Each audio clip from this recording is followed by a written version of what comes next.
example bright with stars, galaxies in astral seas abound. On cosmic paths we'll trace man's journey into space.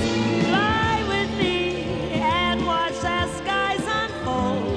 Superstars in numbers still untold. Dwarfs at play, a frosted Milky Way. On silver wings we'll race like shooting stars through space. Fly with me, the future holds in store mysteries foretold in ancient lore, and our dreams can all come true, it seems, if we will dare to face adventure that's out in space. Oh,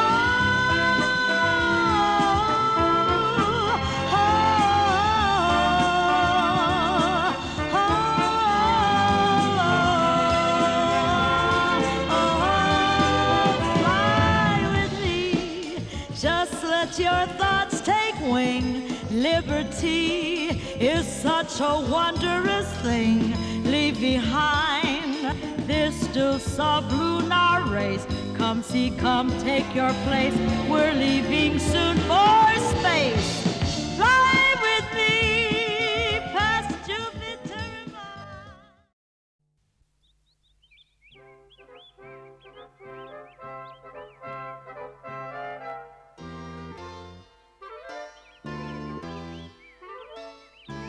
There. Now let's see.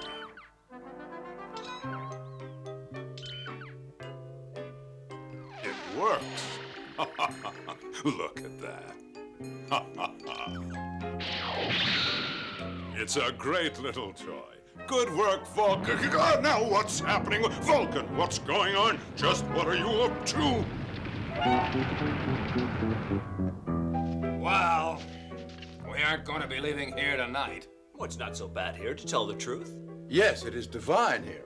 Undeniably, things could be much worse. Hey, Jupiter, we're having a party, aren't we? I'm coming.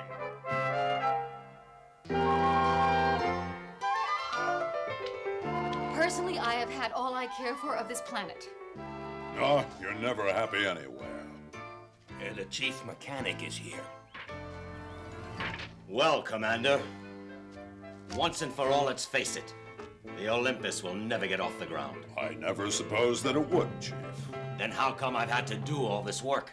Work helps to keep morale high, but I've always known it was hopeless. Don't worry about it. In this place, we're doing all right. What about the computer? What condition is it in? We can play games with it. That's about all for now. Well, go and play a game. It's good for the morale. Do you suppose you can tear yourself away from your game? Certainly not. And are you content playing your gods? Listen, wife. If you've got a solution, let's hear it now. Oh, what's the point? You never listen. Hey! Very well, when the argument starts, goodbye card game. I'm gonna watch the mortals for a little while. Wanna go, Afro? Yes, I'll go with you, Apollo, with pleasure. I've just about had all Cut I it can out. take of this.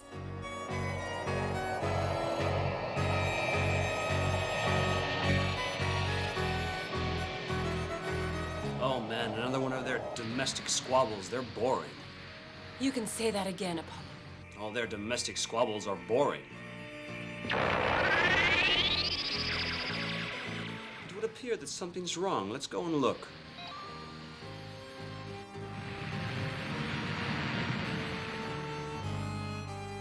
Any problems, Sergeant? No, same thing as always, Captain. We shot out a couple of warning shots. A ship with two youngsters wanted to know what was going on here, and, well, the warning shots didn't scare them off, so we fired and burned it to a cinder. Just routine, Captain. You couldn't have avoided it. How could we? We let one in here, and the next day hundreds of others will sail in. Sir, we certainly can't permit anyone to get close to Olympus, can we? You did the right thing. Let's go. Captain, is it true that we're leaving soon? Yes, Sergeant, soon. Soon. I think that our captain isn't telling the troops the whole truth. He knows as well as we do we can't leave. Trump and Trump again. Commander, a message. We received a message. It's a ship. It's requesting the commander's authorization to land. What do you expect me to do? Idiot. You know the transmitter's out. So just let it come.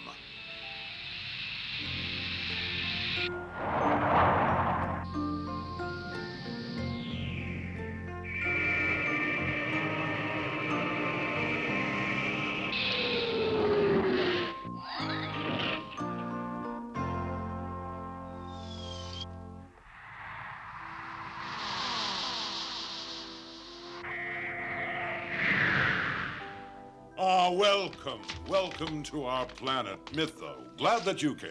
Wait a minute, and what are you doing here, you two? Get out of here right now, unless you want to fight instead. That's enough, Ares. Please keep quiet, will you? It is a very long while since visitors were here. Lieutenant Piero of Omega Intergalactic Patrol, and Lieutenant Mercedes, and our assistant Metro. Commander Jupiter of the craft Olympus, not working. And this is my family. First, I'll introduce my sister Demeter, Welcome. my daughter Artemis, Welcome. my sons Hermes and Ares, the ones that argue all the time. A wonderful family. That isn't all of them. The others you will meet later. We sent you a signal requesting landing authority. Our equipment no longer functions. Our onboard instruments indicated the presence of a heat source here. We even detected motor being fired. We decided to come and investigate. That was just one more unsuccessful attempt to start our engines. They don't function at all. My son Vulcan continues trying as our chief mechanic. And have you been here for a long time? An eternity. We can't take all of you on our ship, but if you'd like, we'll transmit a message for you asking for help. Or we can send back a transport ship for you. Yes, Lieutenant, with pleasure. We can put it to all the others. We'll decide democratically.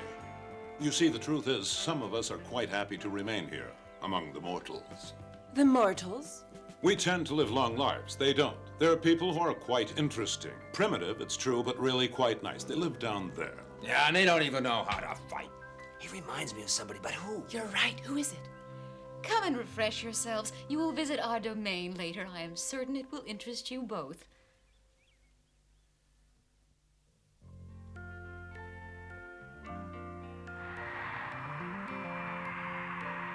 You got up very late this morning.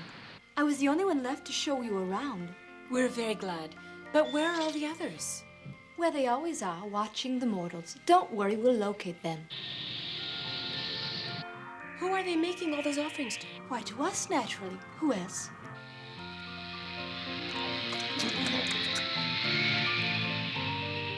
Why don't you give them fire? You might also teach them how to weave. No, Jupiter is opposed to it, and especially no fire. He surely has good reasons. It's true, they venerate us as gods, but in turn, we help them. I'll let you explore on your own, my friends. I'll come to get you later.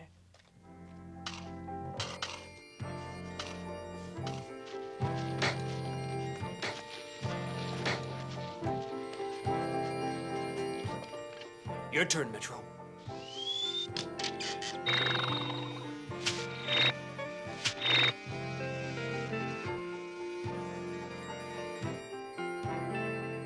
Keep doing that. We'll come back later.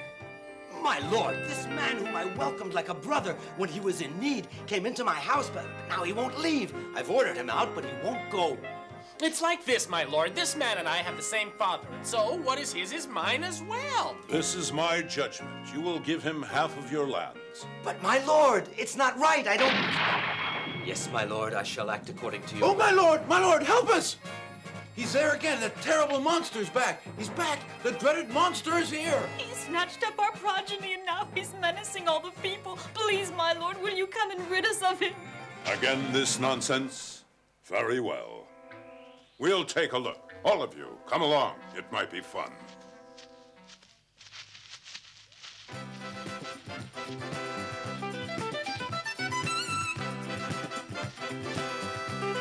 You others, stay here. Stay back, by Jupiter.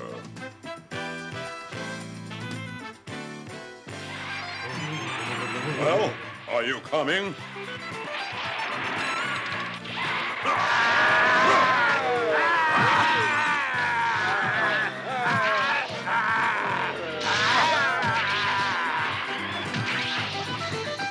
That did it. Good riddance.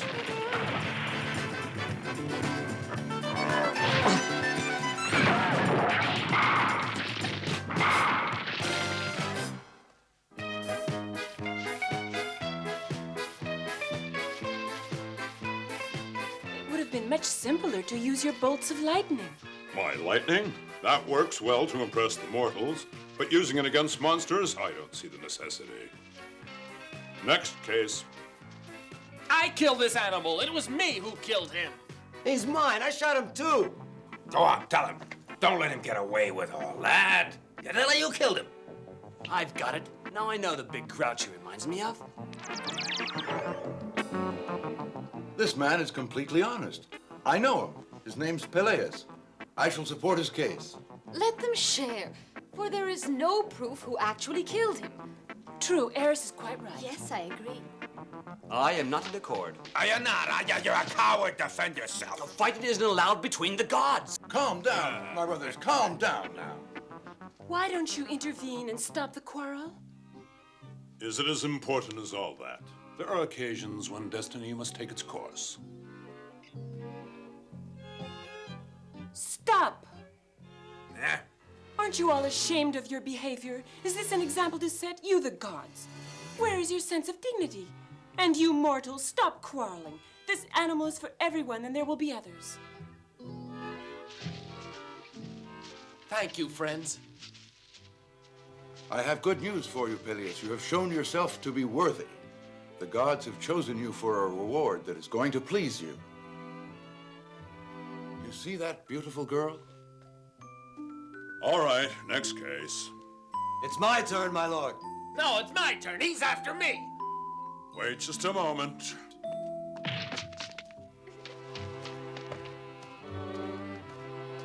Come with me, my friends, and you will see something I'm sure you will find very interesting. You may have noticed one girl who's even more beautiful than the others, Thetis. As it happens, Jupiter is in love with her, as he is with many other girls. Naturally, this has led to endless complications. Secretly, we've arranged for her to marry a mortal, Peleus. Peleus, you saw a moment ago, defending his rights in Jupiter's court. Ah, look. At all costs, don't let her see you. Oh, Peleus is walking up. With a girl of her beauty, it would be well worth watching. Go to it, Peleus! Oh!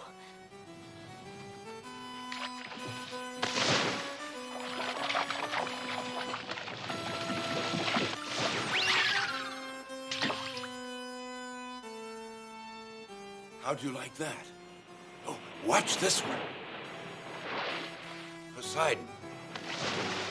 He's in love with her, too. Oh!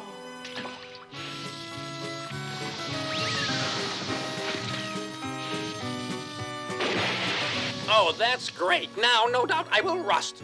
Shh! Oh!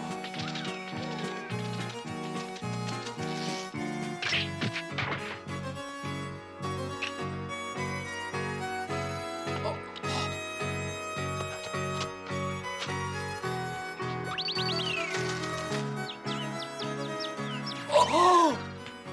He can't let her go. Peleus must hold on to her and not let her get away. But now it's her turn in this game.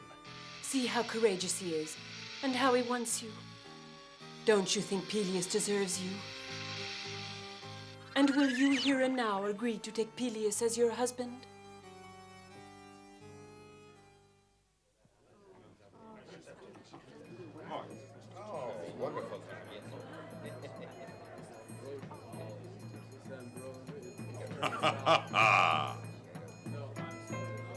How happy I am. As happy as I am. Yeah, only he won't get away with that. You watch.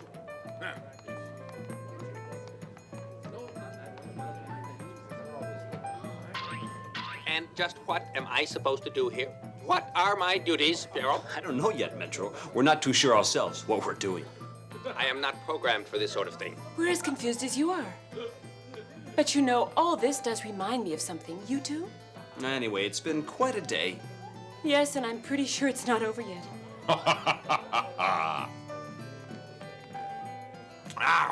At least you're happy for the girl, Thetis. I would think you'd be overjoyed. Overjoyed? And why would you think that? That's true. You're never satisfied.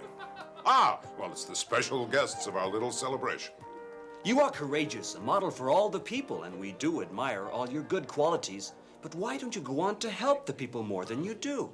To give them our knowledge would destroy their faith in us and their hope in a future better than their past. They're happy like this. I don't see how you can say that. They are hungry and cold. They have never known anything better. They're happy enough. They're not animals, they're men. My friends, do what you like at home, but here, I decide. You understand? It's easy to be high and mighty from the heights of Olympus. Quiet, wife, quiet. Someone come fill my glass. Let the festivities go on and everyone be happy. My glass is empty. Muses, come forth. Let the show begin. It's not right that some should go without while others live in luxury. Whether they like it or not, we'll help all the mortals to defend themselves against these gods. Well, Aunt Hera, aren't you glad for Thetis? I trust that her husband will survive her. Animal is what you are, and you shall go dwell with him. Jupiter! That's very amusing. No, wait! Silence, all of you. Here is our star attraction. As a very special honor, you will see the latest creations of my son, Vulcan. Here they are. Women, go and get me a drink. Yes, Master.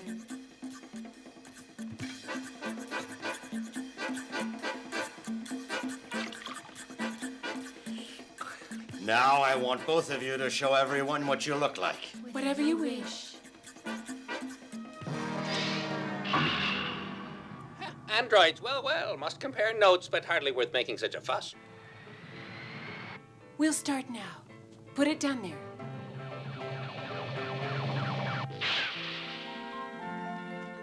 Just a moment. Don't give all this good meat to them. You take this half, and they get the other half, and the same for everything. That's called sharing. There we go. That's only beginning. We have so much to teach them, so their lives can be much richer. How to eat and dress and how to build. I hate to bring it up, but I would like to know what I am doing here. An innocent question. Patience, you'll have to wait and see. None of us knows what surprise is waiting for us next. Hello, strangers. Where are you going? That is all we needed, animals that talk. Well, the closest settlement is where we're going.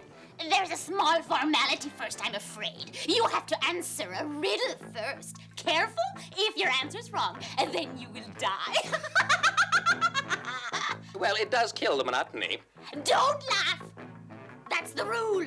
Now listen carefully. What creature has first 4 feet, then 2 feet, then 3 feet, and is paradoxically weaker the more feet it has? Now, what is your answer? Your riddle is absolutely infantile. The answer is obvious. It's man. First, he walks on all 4s, then on 2 feet, and then, when old, he walks with the help of a cane. Oh, what is to become of me? Now that my riddle's been guessed. Wait. Now it's my turn. Answer this. Now listen carefully. Now, what was it? Oh, yeah. Here's the question. Exactly what is the law of gravity? The law of gravity, you say? Wait, this isn't... Well, there is a demonstration. Each planet attracts its satellites with a force which is exactly proportional to its mass and inversely proportional to the square of the distance separating it from the planet attracting it. It's elementary. Now let's see what we can do to help.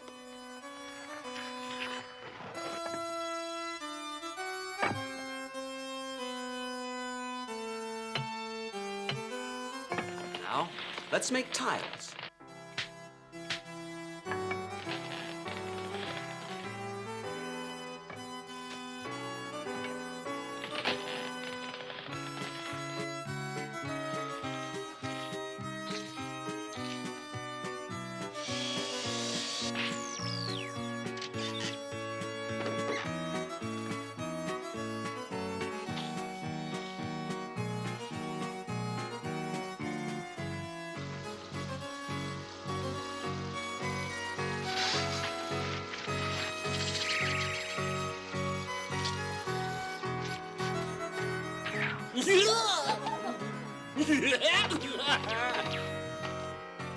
Stop!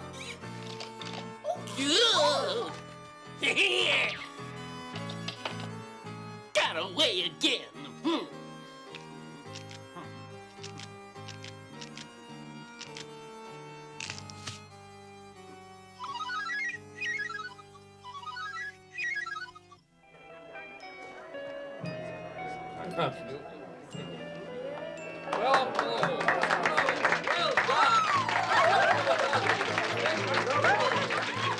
They've already picked a name for their first son, Achilles.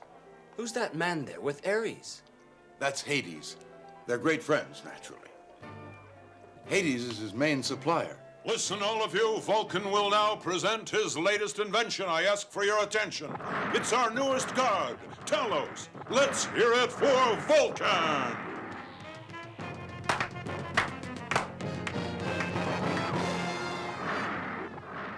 Sizzling circuits.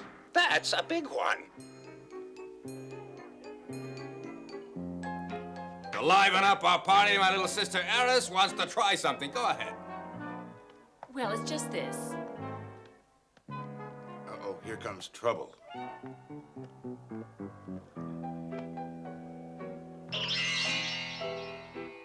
I propose a simple contest that our visitor award this golden apple to the woman whom he chooses as the one who is the most beautiful of all who are here. Oh, no, no, not me, Pierrot. No, it isn't polite to our hosts. We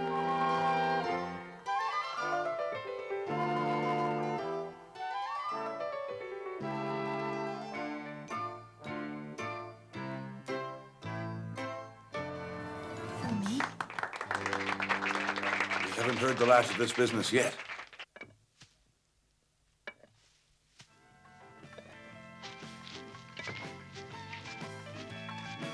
Ah, raw meat. I don't care what Jupiter says. Metro, give me a light, will you? I want to try and cook this. Who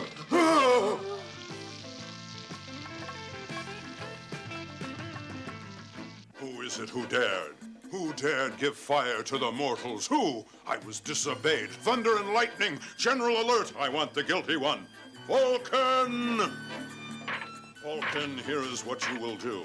You will create a woman who has greater beauty than any woman ever created and name her Pandora. We will send her to the mortals with a box of misfortune. There can be no question of mortals being our equals. They will start with a fire and end up with a doomsday bomb. We're going to stay here for a long time. Go to work and work well.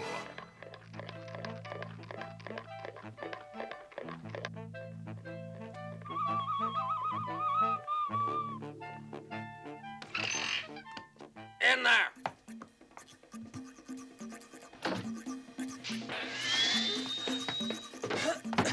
Oh, dear. Search everywhere.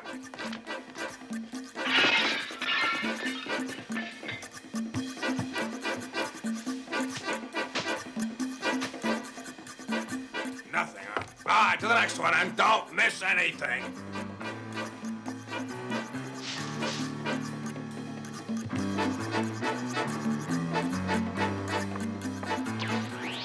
Whoop, let's saunter over to our ship now. Only how do we do it? You have any ideas? Our vehicle is surely spotted. We have to find another way. Let's give it a try.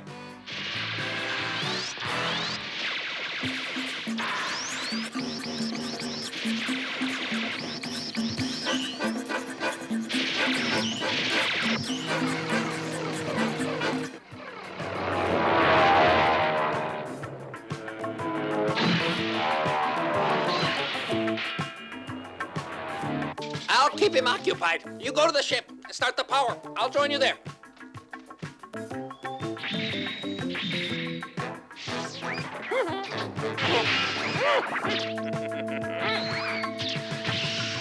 Well, enjoying yourself? What do you say? Cat and mouse? Let's go.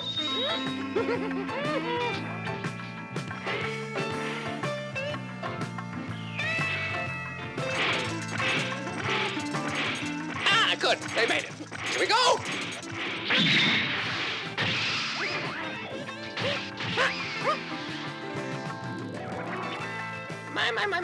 Catch something? Whoop.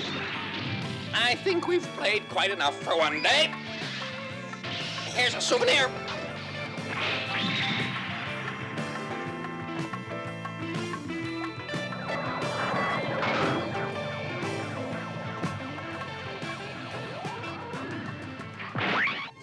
You see, Metro, we really did need you in the end. You're a big hero. Quite a place, this planet Mytho. But as old Jupiter would say, let destiny take its course. When I think that we're going to be a part of those people's mythology, they will make you a giant, a colossus. Who can say? A titan, Prometheus, why not? You as a goddess, pretty nice idea. Athena, for instance. And they might construct a great city in your honor.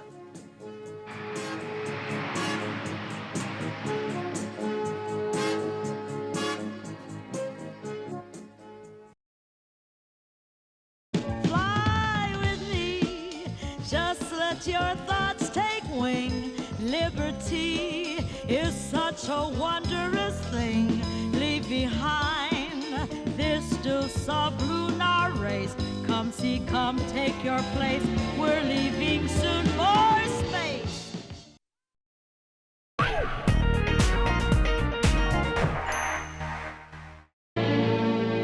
Fly with me past Jupiter.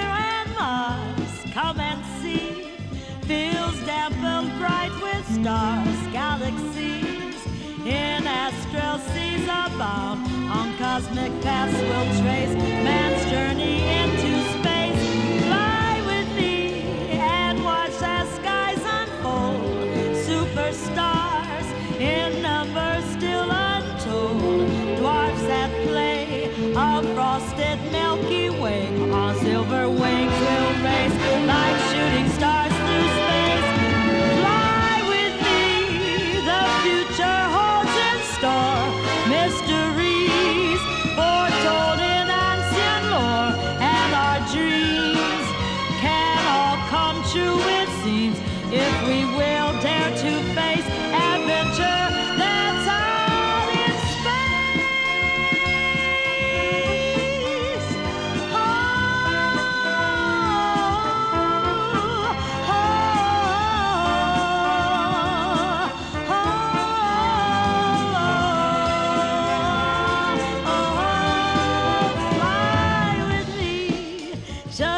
Your thoughts take wing. Liberty is such a wondrous thing. Leave behind this still sublunar race. Come see, come take your place. We're leaving soon for space. Fly with me past Jupiter and Mars.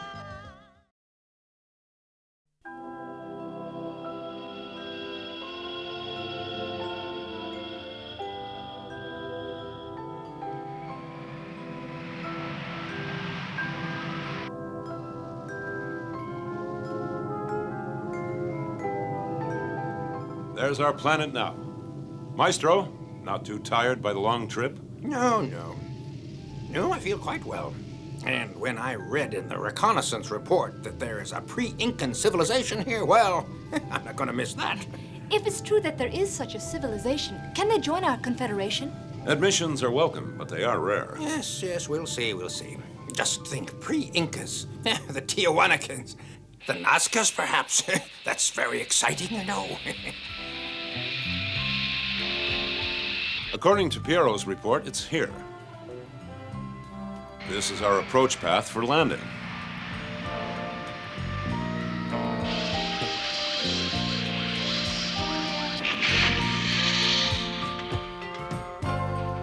Hello, you young explorers. My little one. How are you, Is it Psyche? true what you All put in right. your report? Well, we've all enjoyed ourselves so far. Now the situation gets serious. Why did you instruct us to land so far away? Well, I thought it'd be too difficult. The area is studded with messes and butts. High cliffs everywhere. I thought it best to avoid the dangers, strictly regulations. All the same, it's curious to see a desert like this. It's all wrong for the climatic conditions prevailing. What does our geologist think? Quite right, Maestro. You wouldn't expect a desert here.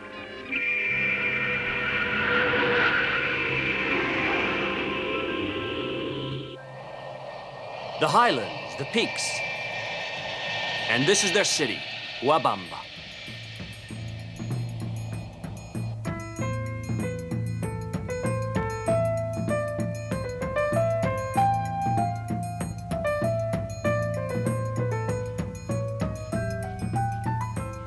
Oh, no, you do us too much honor, gentlemen. Hey, poor fellows, they think that we're gods. This is our palace. Superb. Oh, superb.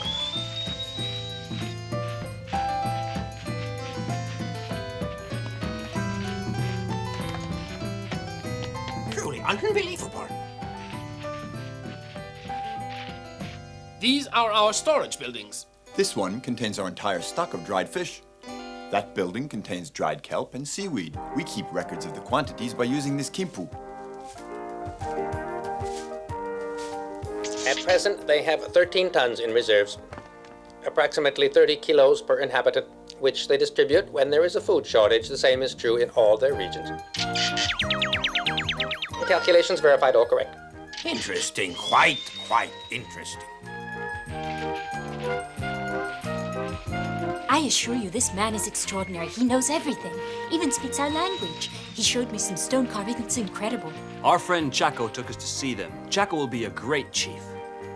You know, this fellow is extraordinary. With Metro, he learned all kinds of things and in short time.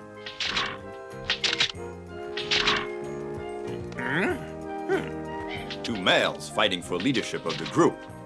Quite right. Bravo. This combat might go on for several days, but we have much way to go. We must leave.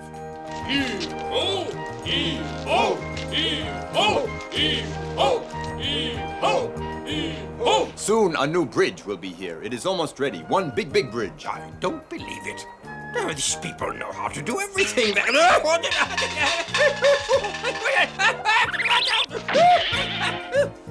One thing they don't know how to do is take rocks out of the path. Oh, well.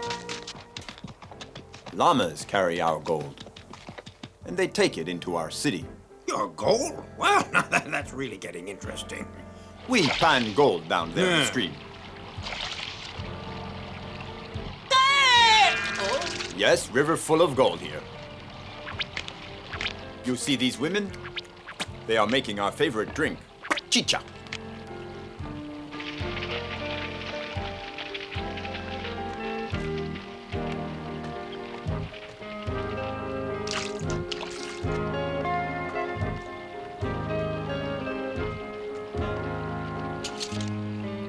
Look, there, another kipu.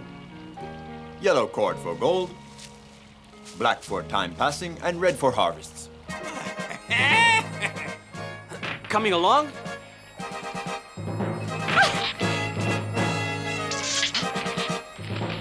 What about us? Sensational.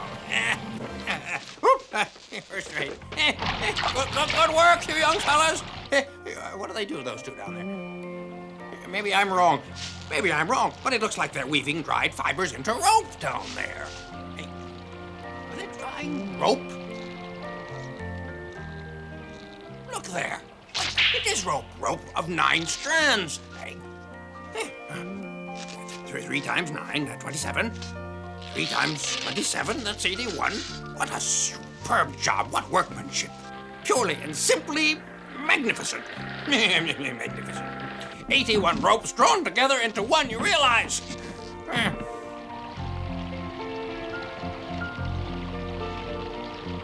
Go! Go! Go! Go! Go! Go! Go! Go! Marvelous. Oh, my goodness. I must be a bit tipsy. No. Did you realize such cables, as long as that, they weigh tons? And did you see with what ease they managed all that? It's just extraordinary that the weight to lift a feat. It's an engineering feat. It's over 50 tons. You know, we've never done better with such simple means. Never. There's only one word for it. Genius.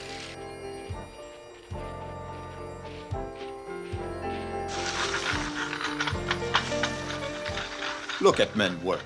You watch them. They are part of an ailu. That means a group, a social unit. They live together and share the land and its products. They share all their animals. Each Indian belongs to an island. These subgroups make up a larger agricultural community ruled by a chief who collects taxes and pays a higher chief, and that chief has 10 sub-chiefs below him and so on up. This decimal system of hierarchical chiefs rises to a power-mount chief. Oh, now that is indeed a brilliant idea.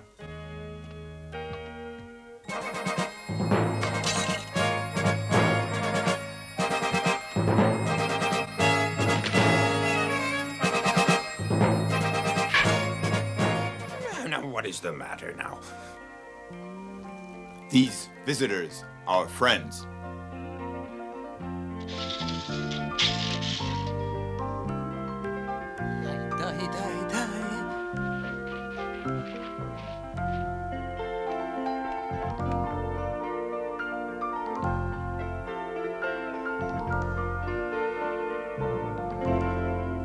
This our master, the wise Yaka.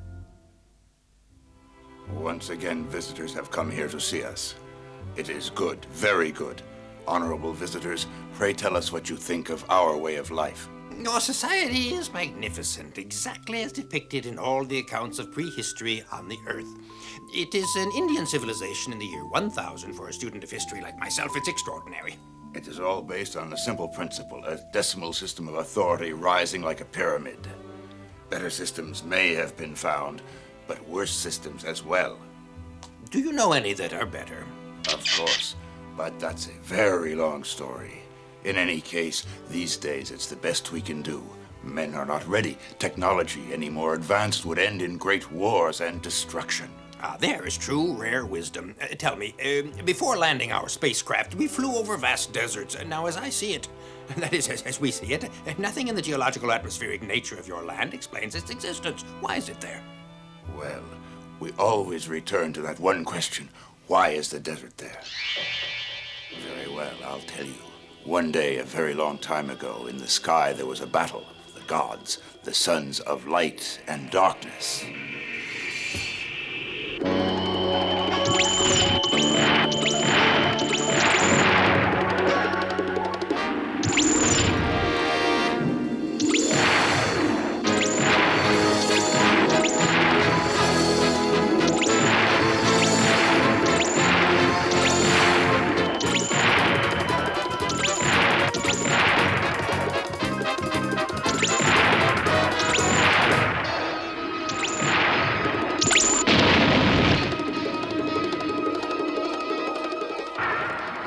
The battle was over.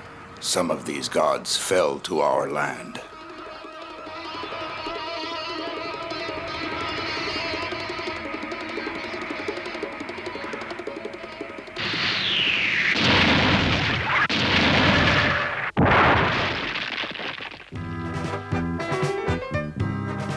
They brought us their knowledge, science, technology, and awareness of the whole universe. Then they set to work, building their dwellings, which they wanted to make invulnerable, cut deep in the rock. Couched in the hill like that, their fortress was a stronghold that no weapon could penetrate, protected by a thick layer of rock. Oh, they were true atomic shelters. They never stopped gazing into the sky as if fearing its anger.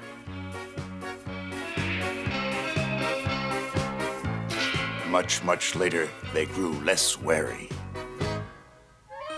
Indeed, one fine day they came out of their cave. They were very pale from their long stay away from the sun and had long beards. They founded our empire. They were good to us. Under their guidance, our people knew great prosperity, learned to do everything, opened hearts and brains to mend them. Ah, the picture magazines of that time. Did you hear what he said? He said that before. It's extraordinary. When you think that all that must have happened so long ago. Yes, millions of years ago. Well, what went wrong? The selfishness, the envy in all men's hearts is the scourge of mankind. Among our people, some chiefs were jealous of their powers. One day, they assailed the gods, trying to steal their secrets.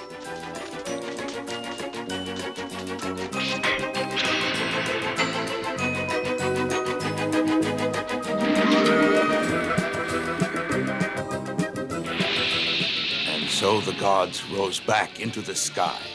They had repaired their spaceship, and they were in a colossal anger. As they left, they threw down upon us a great sun that exploded, turning our fertile valley into a desert of dust and sand. That is the answer to your question. Ever since we have worshipped the sun, which has taken its proper place in the sky, and we pray to it never to come back to devastate our lands and to forgive us.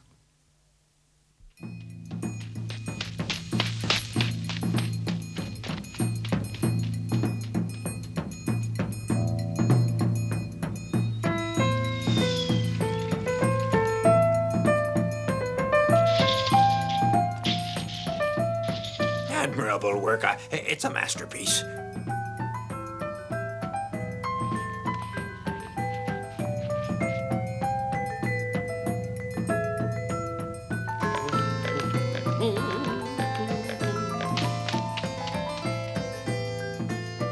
Admirable, truly admirable. These objects are true treasures of high artistic merit.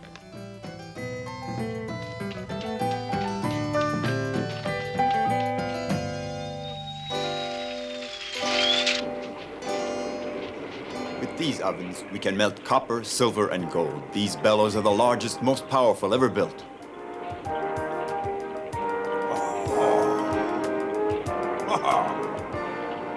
What is all this running about? They are messengers, the chasqui. Have they come far? Yes, they run in relays. They can cover 1,000 kilometers in less than 3 days.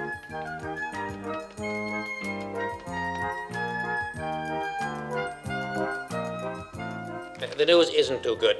The Itas have started marching this way. The Itas are a people in the north, powerful, warlike, hungry for conquest. But here they are peaceful. They hate war. They have even forgotten how to wage war. And the chief is afraid the defensive fortifications to protect the capital and the settlements will not be ready in time.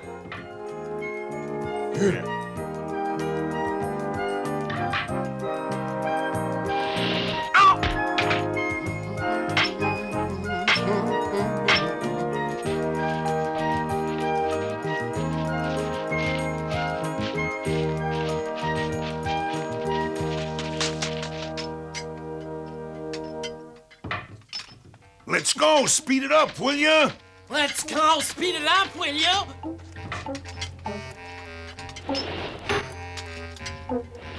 Come on, are you sleeping? Come on, are you sleeping? My father is worried. The Itas are dangerous. The chief fears that the fortress will not be ready in time because the Itas are advancing too fast. Exactly what can we do for them? It will be good if your gods come to help my people now. I gather they mean they would like us to use our high technology capability. Well, you put us in a difficult position. This is a sort of interference. It doesn't conform to regulations. We'd like to help, but we are not allowed to interfere unless it concerns Omega directly. Oh, Commander, one tiny exception can only serve to prove the rule of mathematical certainty. After all, it's a matter of defense, not of aggression. I see several of you hold definite opinions. And you, Lieutenant? Well, insofar as we would act only in a defensive capacity, taking no active part. Come on, come on, come on, come on, come on. Do I have to repeat it? Come on, must you repeat it? Shut up! Yes, Chief.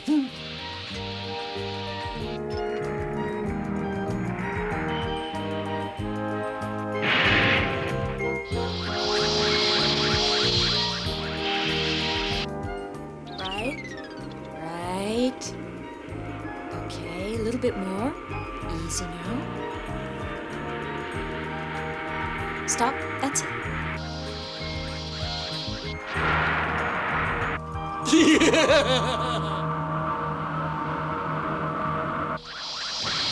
Now let's see. The square, the hypotenuse, sine, cosine. 15, carry the 1, carry this block, carry on.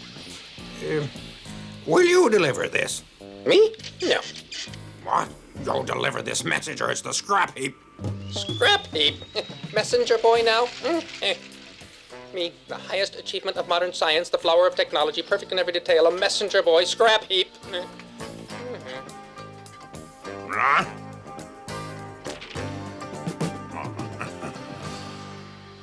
Hey, hey! Relax. Make a stairway. An attacker just has to climb up. They'd be on top of our wall in a minute. Look! Steps! Steps! They're all steps! All right, you watch. I'll show you.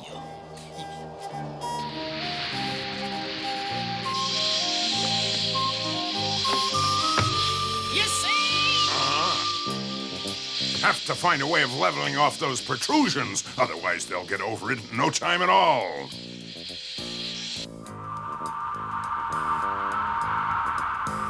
It won't take me more than 5 minutes. Don't stand too close, it's dangerous. Hey, all of you, out of the way!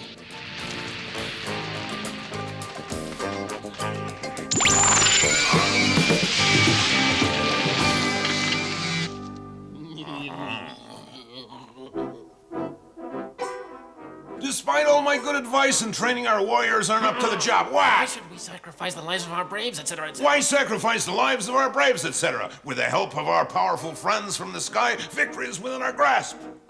What you are asking is clearly against all of our regulations. They are refusing to take part in any fighting. Well, then, why don't you just lend us your weapons? That way you're not disobeying orders.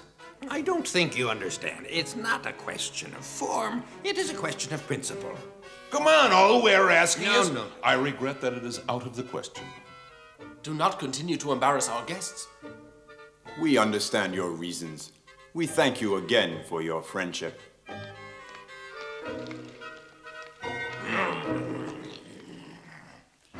Is there any reason for us to stay here? Yes, because if we go now, we won't have solved our problem.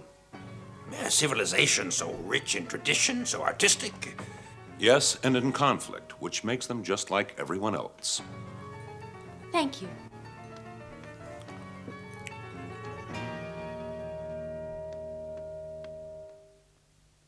Pierrot, wake up, you must. Psyche, that you? Yes, What? What happened? we were too trusting. They drugged us and took away our weapons. Well, what are we going to do now? Well, I don't know, Commander, but we do it quickly. Those toys are dangerous. Roll over this way. The first thing is to free ourselves. Let's go.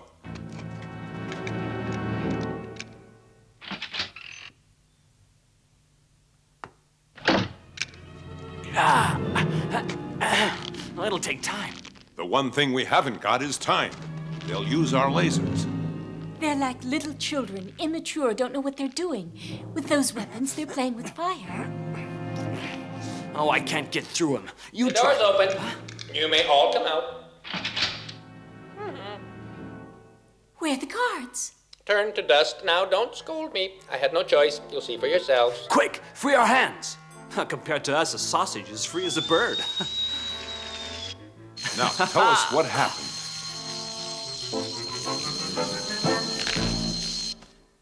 Well, you were all terribly sleepy after dinner. I didn't understand a thing. You dropped like flies, if I may so put it. Now, at that moment, who should walk in but that horrible macho and his friend, gleefully rubbing their hands. At once I saw it had been a trap. They took away your weapons. You should have seen how happy they were. They tied you up. Little Nabo played games with you. As they were taking you away, they spotted me. Yeah! As they closed in, it was time to leave. I waited for the right moment, and here I am. You're a good friend. We can count on you. Good work. Now we can get started. You know where our weapons are now? In the palace. Quechka was also taken prisoner. A palace revolution. Let's go. Yeah, and that one, does he go on dreaming? Yes, it's better, but free his hands.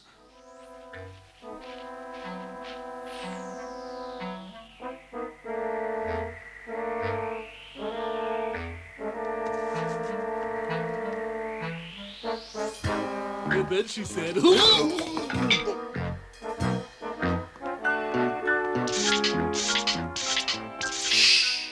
You know, I could use a little oiling.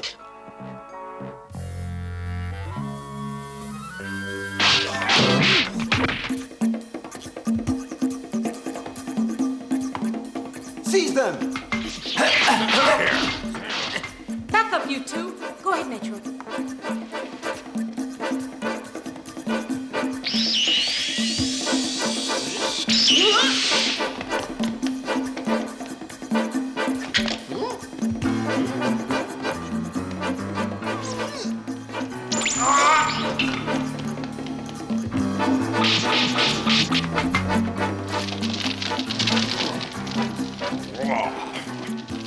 are Quechka and his son. Where are they? Quechka! They're in the palace, held prisoner here in the cellar. Yes, we understand your reasons, noble friends, and we can only pray you to forgive us and pardon what some of us have done. They will be punished according to our laws. We implore forgiveness from the gods of the sky and behoove them not to send us another sun that will explode and ruin our land as before and which killed countless innocent victims. Ah, yes, that exploding sun mentioned in your history, in your mythology. But look here, we're not gods, no. I insist, you must understand. We're only ourselves, and we would never do such a thing. Now I'm afraid that it's time that we leave you. But I sincerely hope that victory will be yours. One day we will certainly return, and that day we are sure that your wise government and people will be ready to join our great community. It is difficult to thwart the vaulting ambition of men at any time, but we will try. My son would like to have gone with you, but he cannot. From now on, I will need him here to help me. My friends, may the sun god speed you on your way.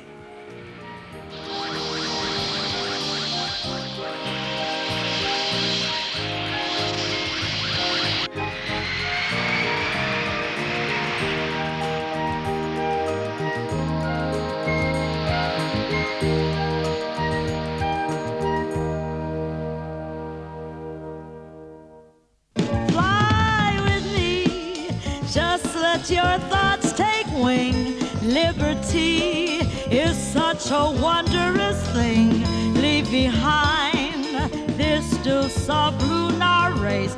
Come see, come take your place. We're leaving soon for space.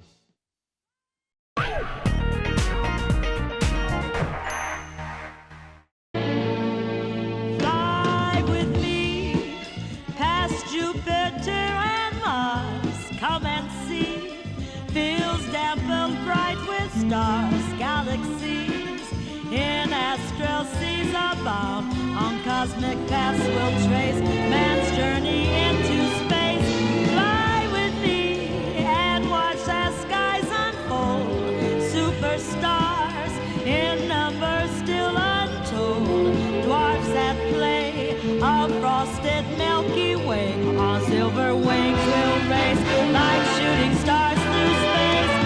Fly with me, the future holds in store mysteries foretold in ancient lore, and our dreams can all come true, it seems, if we will dare to face adventure that's out in space.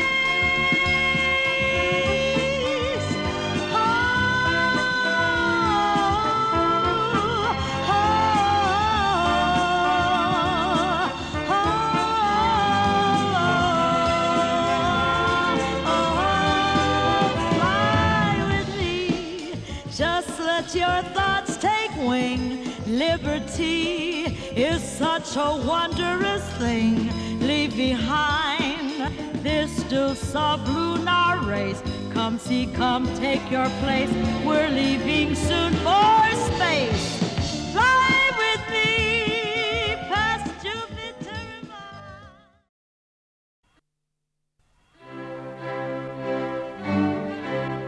So there isn't anything for you to take care of. I've received instructions that our spaceship is aboard the Cosmopolitan now. That's great. Well, that means your trip home to Omega will be a pleasure cruise. I'm glad. Yeah, guess so. But I sure was hoping we'd get a chance to see lots of things first. The submarine cities, for instance. Well, that'll be an excellent reason to come back and see us again. You sure are lucky that you can stay, you and Psyche, but I admit I'm a little jealous. If Psyche had been well enough to travel, we'd have gone back with you, but in any case, we'll go back on the new ship. Goodbye, and really, thanks a lot. Passengers for Port Doppler, immediate departure. Hey, and Metro, you take good care of him.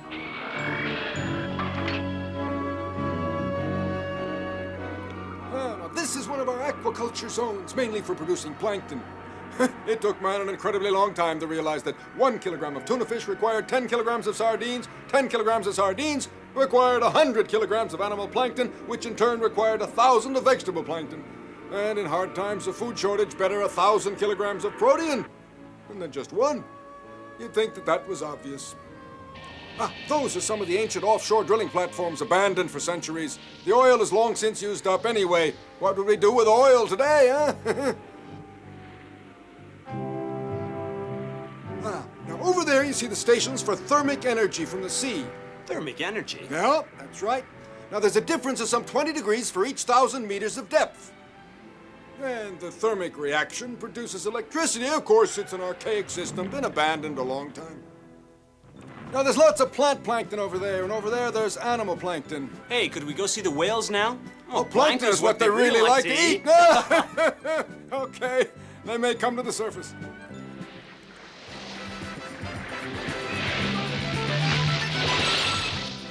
Trouble with whales, they think everyone is Jonah. It's fantastic. I've been lots of places in the universe, but I never saw an animal that size.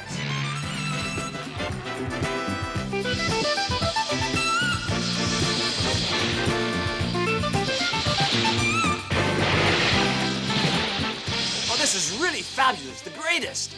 Tell me, are there many of these characters around? Oh, yeah, hundreds of them, thousands. In a way, you could say whales are our model farms, protein reserves. You can imagine how well we take care of them.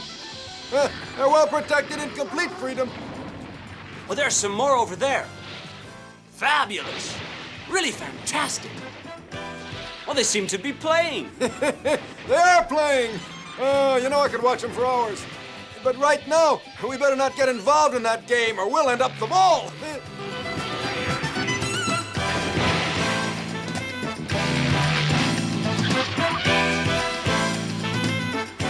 Now that structure is part of the Poseidia complex. One of the old underwater cities I told you about. It's easier getting there through tunnels in the seabed, but since we're here now, well, here, let's go and take a look.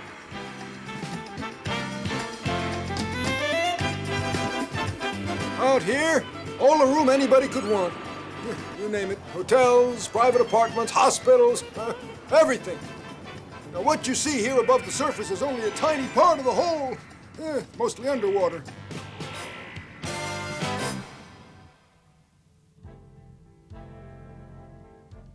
This is one section of the city. Oh, for centuries now, people on Earth have felt, well, at home in the sea. We cultivate it, exploit it, live in it, have fun in it. You know, it's just like being out in space. Yes, you're quite right there. Consider, apart from outer space, the sea was man's last great adventure. His pioneering spirit could again have free reign for a while. What's all this? Abandoned factories. Centuries ago, crude oil was refined here, natural gas, coal. All of it taken from the sea. We still process protein down here. There are metal processors, cobalt, uranium, nickel, copper, many others, all from the sea. Hey, come along, come on. I'll show you. Diamonds, from the sea, like all the rest. Come along, Piero. Don't want to be late, huh? Gold nuggets. Pretty interesting all the same. Not worth much now. Used to be. We can synthesize it now all we want. Come on, have to move along.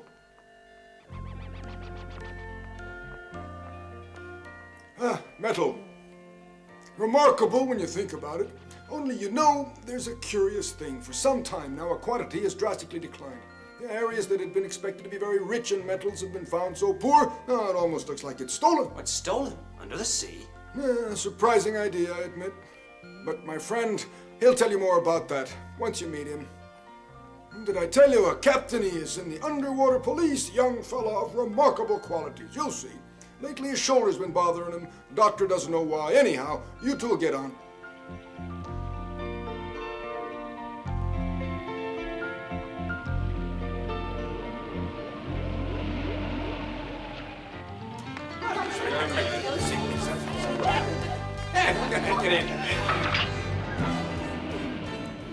As the sphere goes down, the pressure inside rises to equal the pressure of the water. It's all automatic.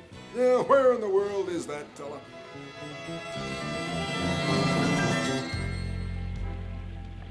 Sorry I'm late. It's this inquiry into the missing nodules. Well, the important thing is that you got here. I'd like you to meet Lieutenant Piero of Omega. It's an honor and a privilege to meet the man who saved the Earth. How do you do, Lieutenant? Yes, well, Pierrot, this is Captain Euphanos, Pete to his friends, one of our best specialists in underwater problems. I think he's more at home in the sea than on the land. Maybe you're part fish, Captain. Oh, your shoulder, it still hurts you. Well, it should go away in time. And speaking of time, we're late for lunch, and I, for one, am starving.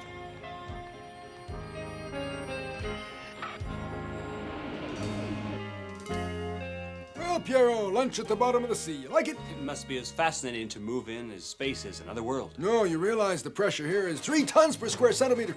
3 tons per square centimeter is enormous. We're at 7,000 meters. No man could swim this deep without equipment. How deep do you go when you're out for a swim? 150, 200, perhaps. That's good. And consider, most individuals, even in good physical condition, lose their judgment at less than 100 meters. Yes, it's called rapture of the deep. You've heard of it, I know. Yes, of course. How do you manage? Is it training? No, our friend is a special case. I'm convinced that he's from Atlantis. No, in fact, I'm from the Canary Islands, which now allows our venerable friend to expound all his fanciful theories concerning Atlantis. Oh, you can say what you like. My opinion is unshakable. You'll never change it any more than my opinion that the metal thieves are among your friends. I'll get you into the police force yet. I'd like to dive with you one day, Pete. Could we arrange it? Why, of course, Lieutenant. It's easily arranged. We could do a little underwater archaeology. I think you'd like that.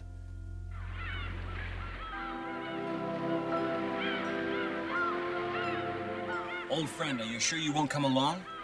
No, I can see myself all dressed up like a funny fish. No, my beard would create so much drag, I'd end up going backward. No.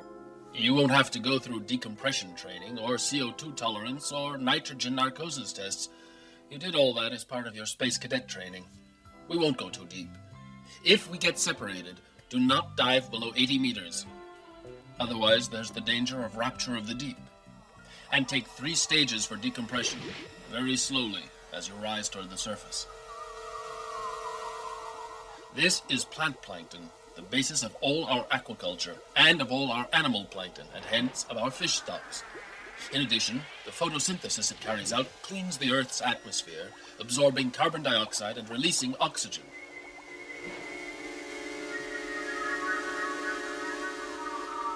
Keep me in sight at all times.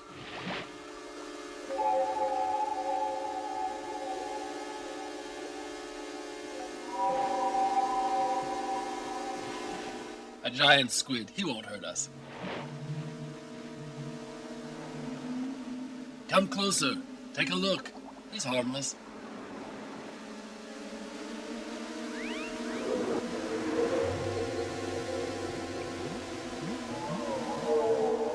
A sunken city.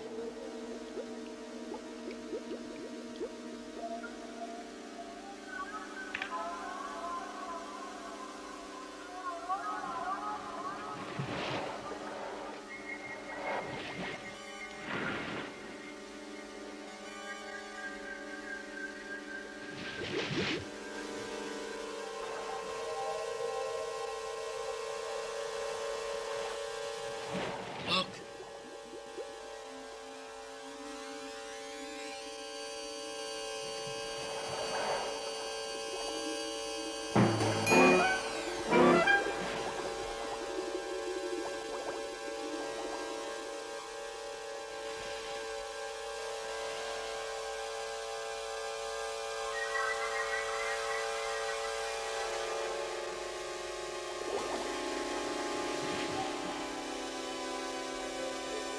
Do not dive below 80 meters. Rapture of the deep.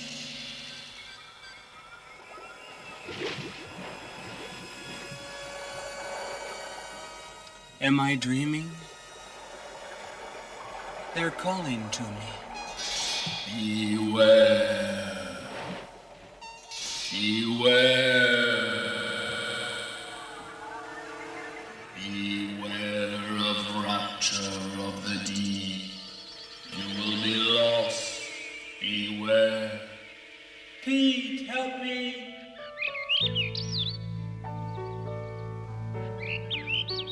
And if the captain hadn't found you when he did, you might have torn off your oxygen mask in your delirium and ended up fish food. It's a lucky thing that the captain is the best in the business. As you were a gunner, you're a lucky man. Thanks to him, but it was extraordinary. It had a kind of reality. Really, at the time, it wasn't like a dream. Yes, it's very subtle, I know. But that young captain, how did he manage to find you? Be at the right place at the right time. Telepathy? Who can say? Yes, who can say, as you say. Well, anyway, I'm going to ask him. It's a real mystery, you know. He should be here any minute now, unless, of course, he's late as usual. Pete! Right on time. You feeling all right now, Lieutenant? Back in shape? Pete, I'd like to introduce you to Lieutenant Mercedes, Psyche to her friends. What? What is it? Well... You know, Captain, I have the feeling we have already met. Is that what you're feeling? Yes, it's true. I know you. How strange. You've come to me out of a dream. Did we know each other in another life? Yes, that's what I think. In another life.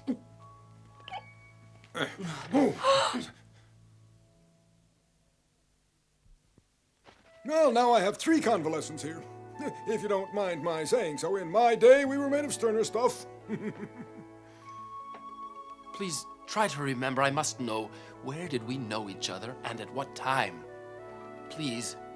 It's very important that I know. The last time I saw you was in a boat.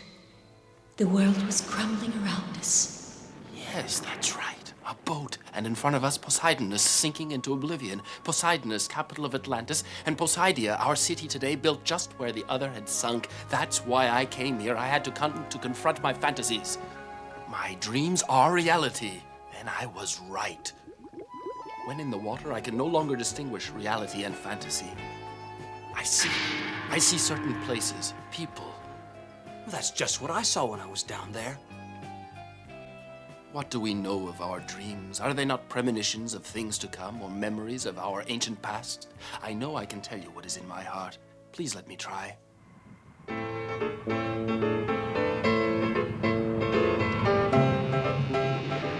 first Atlantids were from far away and came to the Earth over 1 million years ago.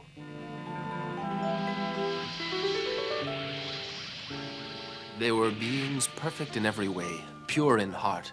They took on human form, probably in deference to the Australopithecus, those evolved monkeys that peopled the Earth at that time. But far from their own planet, they grew bored. Nevertheless, they helped the Australopithecus to evolve into Homo sapiens.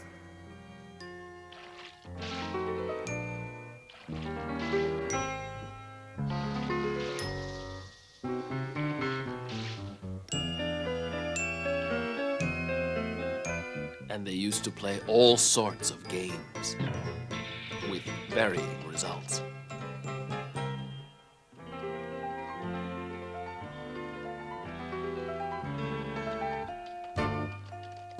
This did not please those who had sent them. All the Atlantids were sent home and were punished, all of them. My memory of that period is confused. I know that they came back later.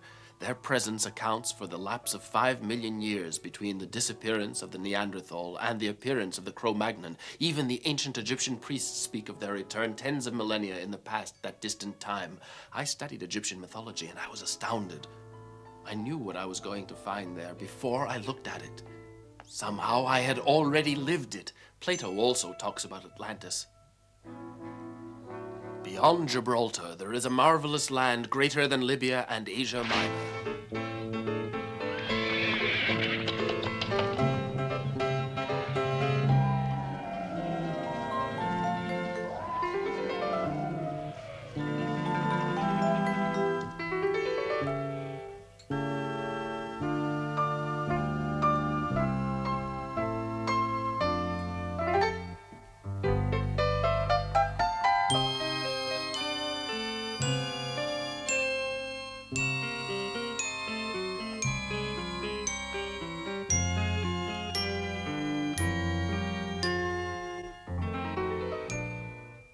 My brother and king, our soldiers grow lax with inaction. With one gesture, we are off to new conquests, new realms to the greater glory of Atlantis. Wisdom and harmony have always been the guides of our people. Little we have sought of violence and conquest. Do our soldiers so lack the means to achieve happiness? The greatest conquest for Atlantis, is it not each citizen's virtue? Our men stifle beneath their mantle of virtue and boredom. Friendship, wisdom have always guided our men. They are the treasures of Atlantis. Ase, watch what you say lest you trouble our harmony in Atlantis. And you, High Priest, you watch lest in your concern over the enemy at the gates you are pounced upon by the beast within. My men grow restless.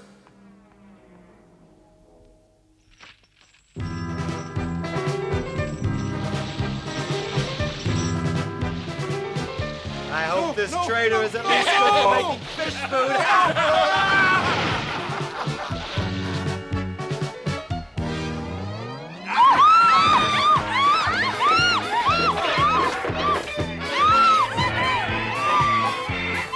Well, Usir, my brother, have you reconsidered? Will you authorize us to go, or must we have still more violence to make you understand? Then go, my dear brother. May you learn on your way an important lesson. The greatness of Atlantis rests on justice more than vainglorious dreams of conquest. Moderation. Moderation in all things. And we stride as giants. Moderation, you shall have proof of our moderation. Mother, they're going to war. I want to go with them. You are only 14, Har. In my eyes, you are still my little boy. And I oppose all of this useless fighting. Our victorious army has conquered all the lands surrounding the Mediterranean Sea. Soon it will be the turn of the Greeks, then Egypt. Our army, it is truly the army of Atlantis when their boats assail heaven with greater noise than their exploits. You were weak, Osir. You are not equal to your task. Is this the true and pure light of Atlantis? Are we not the chosen ones ordained to nurture civilization and make it flower on this world? It is now late in time. Great calamity will soon befall us. The end of our world is near.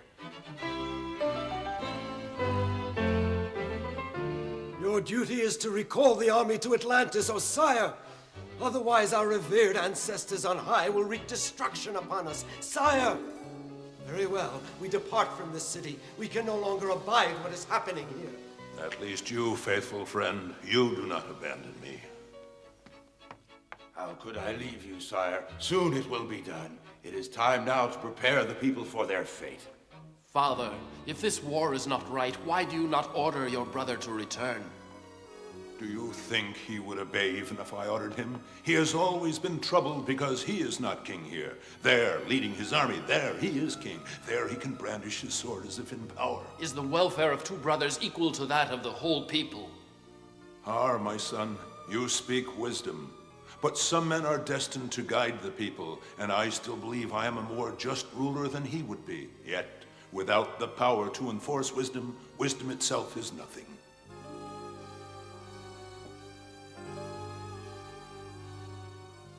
And that is what my father said 9,560 years before our era. Then one day news reached us. Our army was in retreat, fleeing before the Greek army. Voracious is the appetite of the conqueror, insatiable, beyond measure, infinite.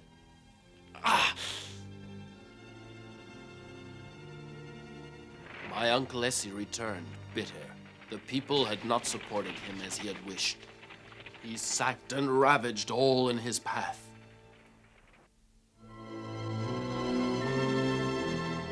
I must speak with Essie. It is the only way to prevent catastrophe. Should I meet with misfortune, you will care for your mother and our people with the grace of the gods.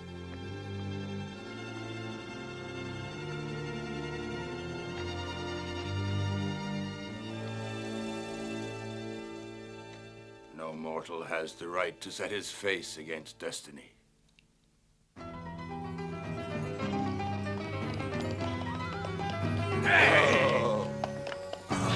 The king! They murdered the king. My father's blood calls to me. I must go, Mother. That is the price of honor. It is a heavy price to pay. Go, my son. What good will it do you to go? Because the end is already etched in time.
Now I am king of Atlantis. Now I am king, king, king. I will reign 1,000 years.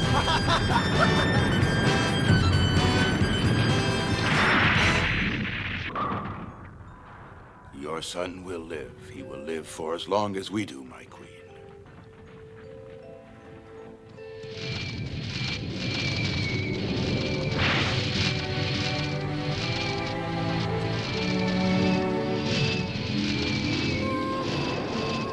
Quickly.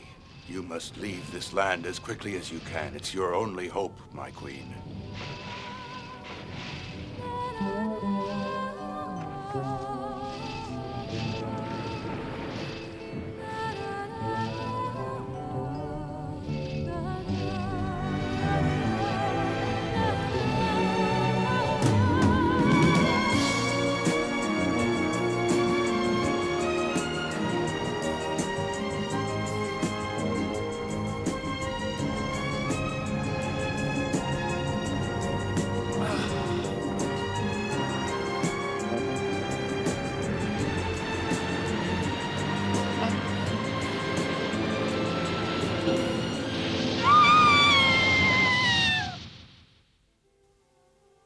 My shoulder has caused me pain ever since. The wise men were the only ones to escape, for they had refused evil.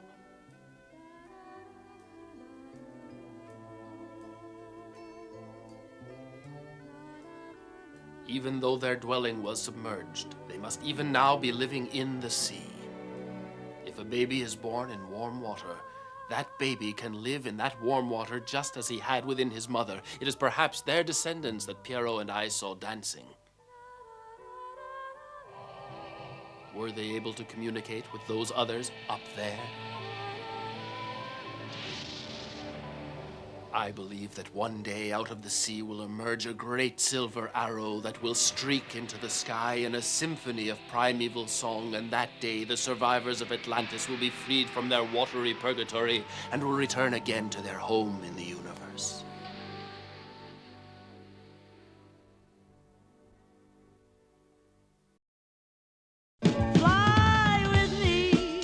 Just let your thoughts take wing. Liberty is such a wondrous thing. Leave behind this deuce of lunar race. Come see, come take your place. We're leaving soon for space.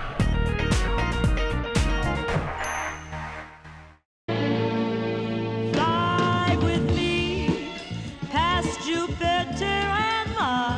Come and see, fields dampened bright with stars, galaxies in astral seas abound. On cosmic paths we'll trace man's journey into space. Fly with me and watch as skies unfold. Superstars in numbers still untold. Dwarfs at play, a frosted Milky Way. On silver wings we'll race like shooting stars through space. Fly with me, the future holds in store mysteries foretold in ancient lore, and our dreams can all come true, it seems, if we will dare to face adventure that's out in space.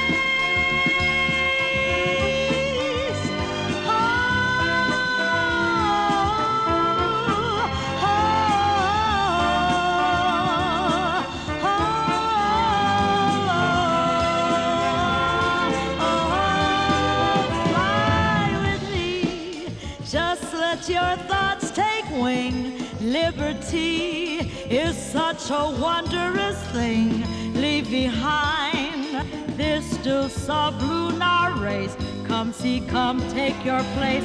We're leaving soon for space. Fly with me past Jupiter and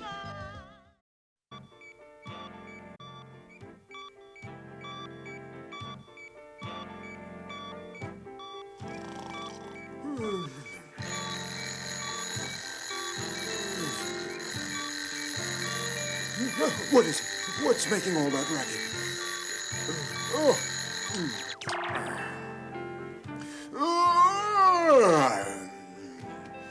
A very pleasant little siesta, just what I needed.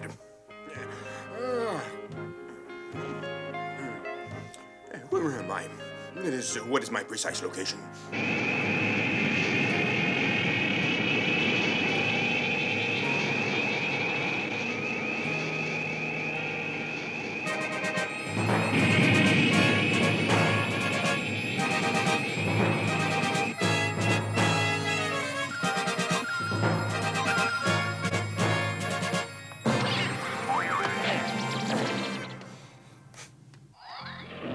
How long have I been sleeping? I'd like to know what day this is, what year. Well, we're at it. Now blocked up. It's no good at all. 2023. That was the year that we departed. It's working again. All right, I have another idea.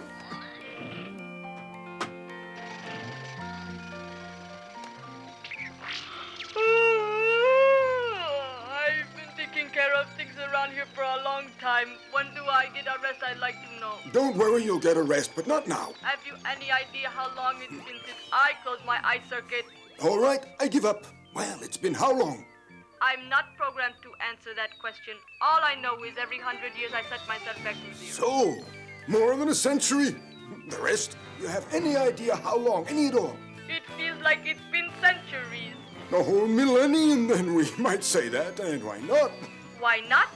He's a nice computer, only she always wants to be the center of attention. To work now. Being the onboard computer, it's no life. Andromedas! And as close as that! My goodness! We're arriving! I'd better go and wake the others. They don't want to miss seeing this.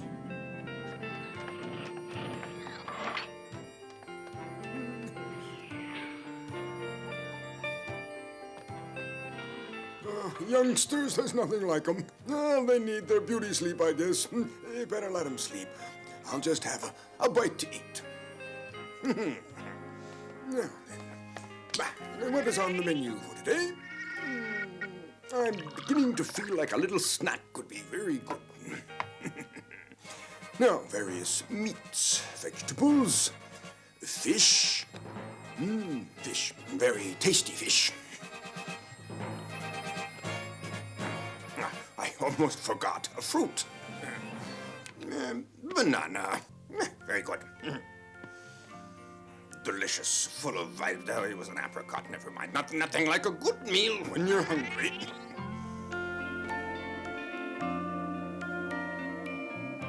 The last elements of the orbital graph, compensation for the, let's see, the star cluster.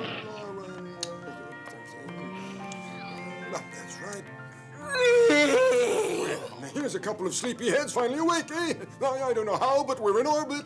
Yeah, right, come. We're approaching. We did it. We're right on destination. Now, let's see, according to my calculations, I would say that we have traveled a distance of about 27,800 light years, more or less. Only what I'm wondering is how long it's been in real time. Yes, as a famous author said, that is the question. Anyway, our chrono calculator is blocked on the year of our departure. Now, to calculate the length of any voyage, I divide the distance by the relatively distortion of space-time reduced to a factor I can calculate without knowing the elapsed voyage time. Simple. But I thought you were the navigator. Why don't you check the calculations? As for you, give the ship a mechanical checkup. I'm pretty sure it needs it. It's hard to believe it's been so long. It feels like I went to sleep last night. I admit I feel the same. But my young friends, imagine the glory that awaits the three of us. That should wake you up. We three are the first to discover the whole cosmos from the first time in history for all mankind. Man's foot is going to tread on new planets yet undreamed of. This foot. And try to imagine the species of living creatures we will discover. Truly an extraordinary adventure. They might take any form at all. Possibly they can change form at will, be anything they want, tiny or gigantic, peaceful or hostile. Why?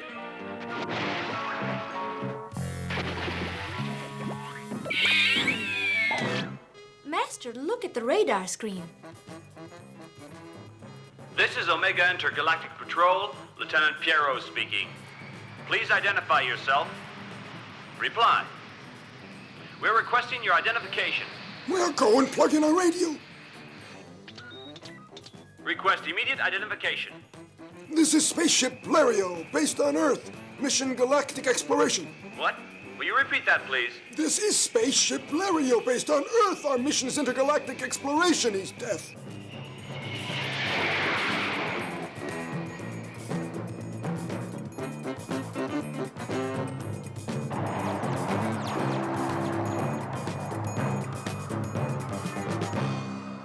Extraterrestrials! Look at those two. There is intelligent life elsewhere. They don't look all that intelligent, I'll admit. But look at those ships. That's technology. Wait, 1 second. Those look human. Look at them. The planet Omega warmly welcomes the courageous space pioneers. Our guard of honor will accompany you to the landing area.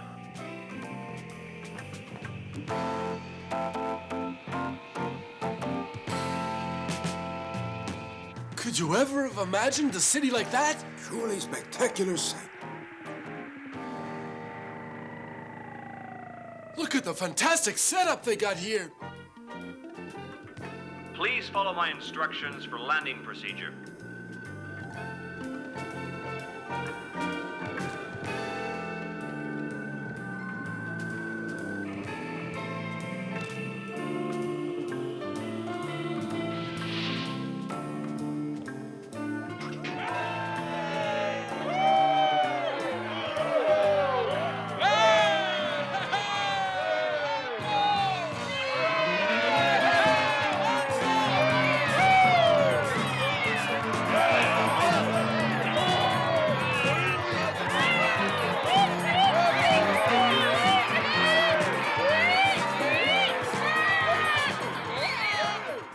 Capacity as president of the Confederation of Omega, I wish to welcome you to our planet, valiant pioneers of space.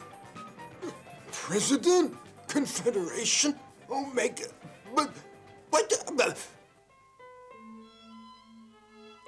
Madam President, forgive my appearing a bit deaf. It's just that I am, how shall I say, surprised because I never expected to find beings, well, perhaps with a civilization, but how shall I say, rather distinctive, like these gentlemen, I apologize. But encountering the far end of the galaxy, a collection of creatures like you, that's surprising. But we are from Earth, didn't you know? You're Earthlings? Yes, originally. We've been here for centuries. But we would like to hear your story. In 2023, you left the Earth, and you went to sleep. Yeah, the best sleep I ever had. Or more precisely, into a state of suspended animation. Technology made great leaps forward. You see, spaceships were made bigger and bigger, and grew to be quite numerous.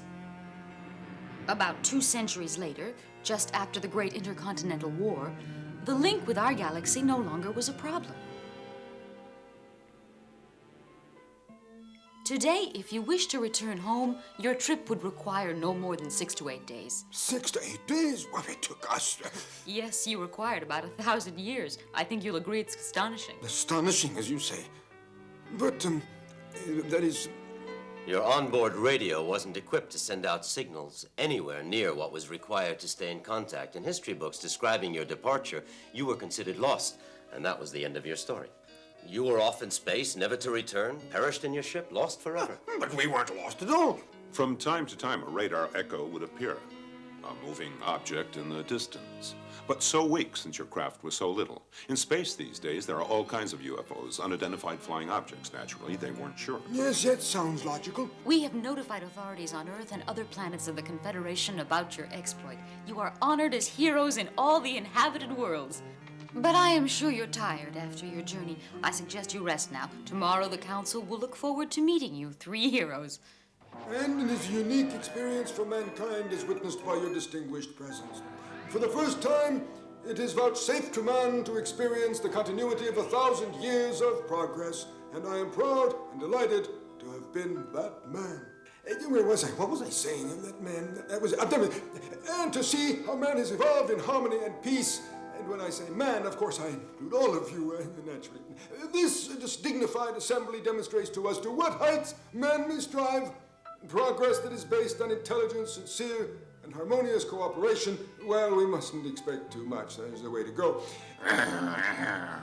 There are exceptions to the rule. I've seen that old guy. Where was it? Where was it? The old guy's off again. I've seen it before. Where was I? Now, who is it he reminds me of? Who is it? Yes.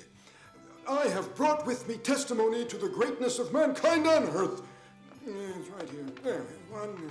Now, you will find in these boxes a condensation of our science as well as culture and advanced technology, and I may say, with absolute certainty, all the secrets of mankind's superiority are contained here. It is a great treasure to be guarded jealously. It's up to you now, you understand? Naturally, there is no machine here able to read these secrets, I quite understand. And so we shall look now to building a transcoder. When it is ready, I shall be delighted to address you again. I thank you for your welcome. Oh, that was great, Professor. You did a great job. I'll look after these.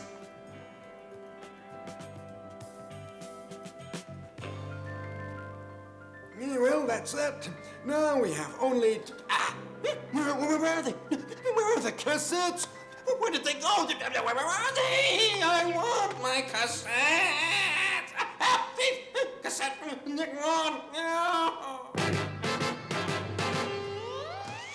The chief is going to be a happy man. Now what? Thought you'd like to know. We got the cassettes right here.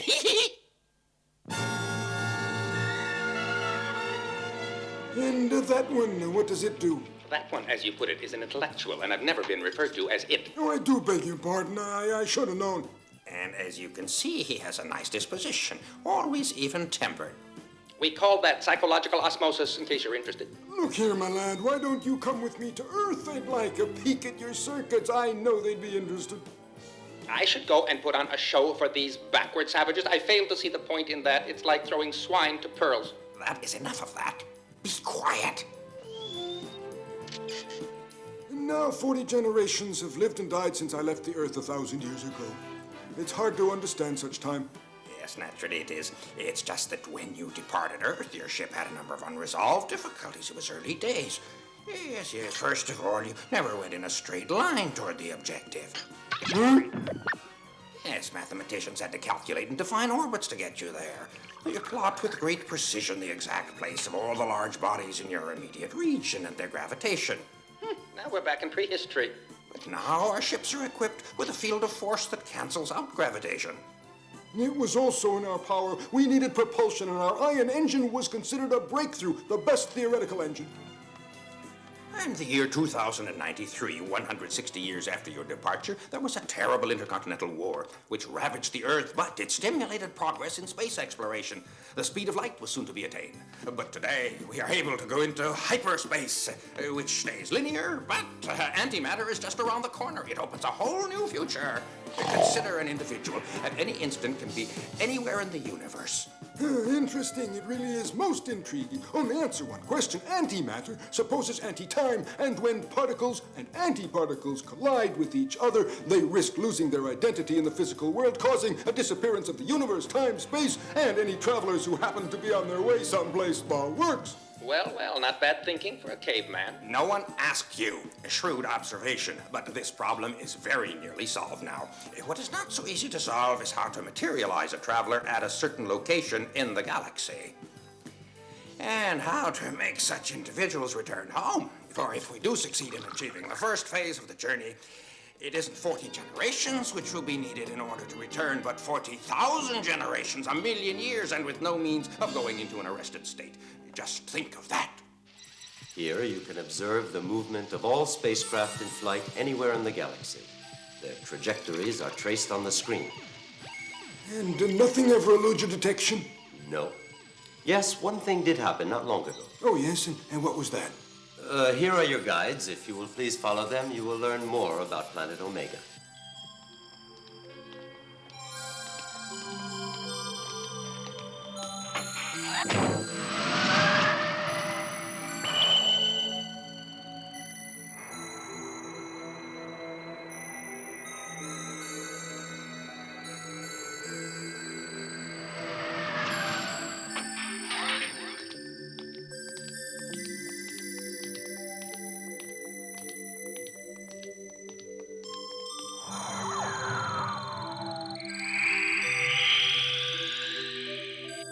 We are receiving a shipment of minerals from outlying colonies. How to do it? Well, the colonies are too far away to take you there. These are cargo craft. Hey, goods. We're going to pay a visit to our suburbs. That is, if you would like to see them. Would I like to see him? Huh?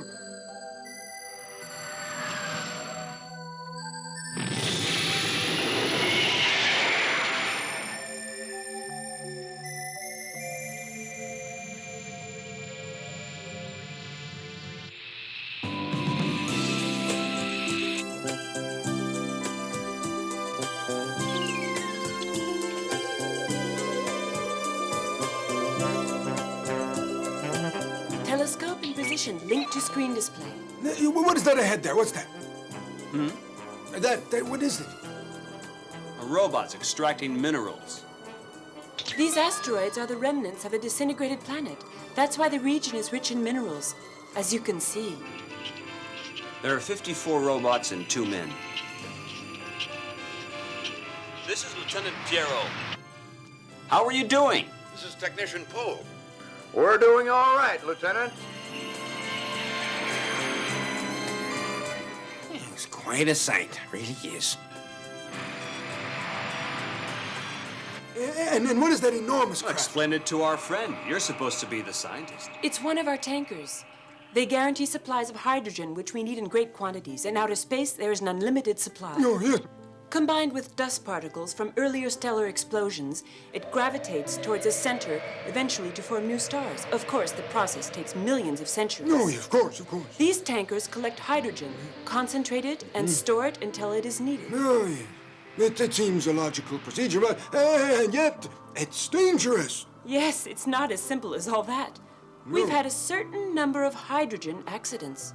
If a tanker makes an abrupt encounter with a dense gaseous clouds, there is an explosion. Now the techniques are perfected. We're coming to a larger mineral gathering station. You know, on Earth, I mean, at least back in my time, we had run out of minerals, so we started melting down junk.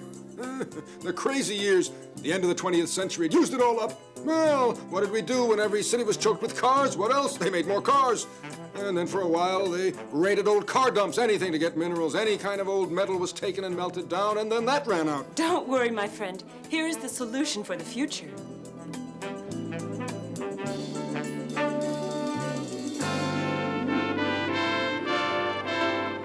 No, that's what I call the cat's pajamas. The machines extract minerals, and they are instantly processed and put into a container ship. This is Lieutenant Piero. Is everything under control? Hello, Lieutenant. Chief Engineer Robert here. Everything's normal, except... What is it, Chief Engineer?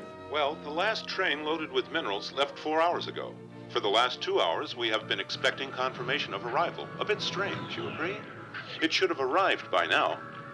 It's never happened before. Their radio may have gone out. That's what we suppose, Lieutenant. But all the radios, all at once? We'll contact our station. Let us know of any new developments. Yes, Lieutenant. Thanks. 4 hours. If we go into hyperspace, we could miss them. If you go on in normal space, it'll take us at least 7 hours to catch them. That is, if we're right on guessing the direction they took. Otherwise, with every second that goes by, their chances of disappearing into a corner of the galaxy increases exponentially. I think I can guess the direction they've taken. Yes, so can I. And it's the same direction. If we calculate our hyperspace configuration to within a fraction of a second, we just might... Let's try it, Pierrot. And you, how about a brief introduction to hyperspace? Think that'll be all right? Oh, but don't ask me twice! For an experience like that, do you think I would miss a thing like you? Go ahead, I'm not scared. Ready? Let's go. Anti-gravitation shield.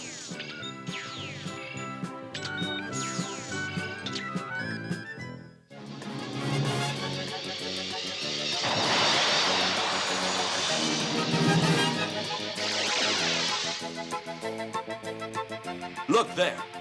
The train.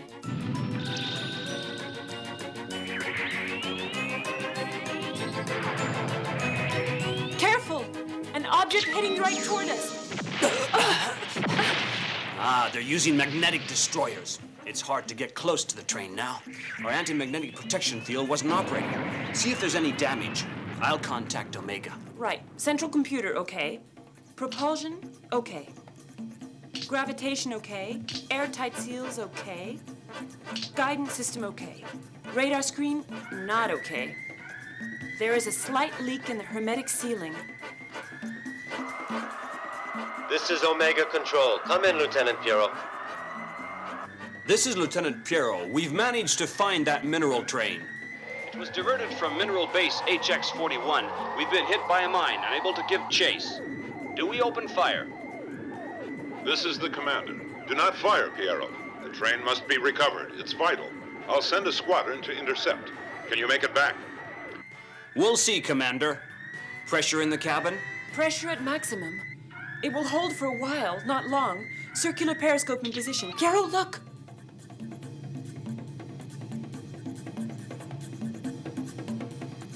Not too bad Metro isn't here. He could go out there, repair it. I guess I'll have to try. Now you stay at the control. Remain in radio contact.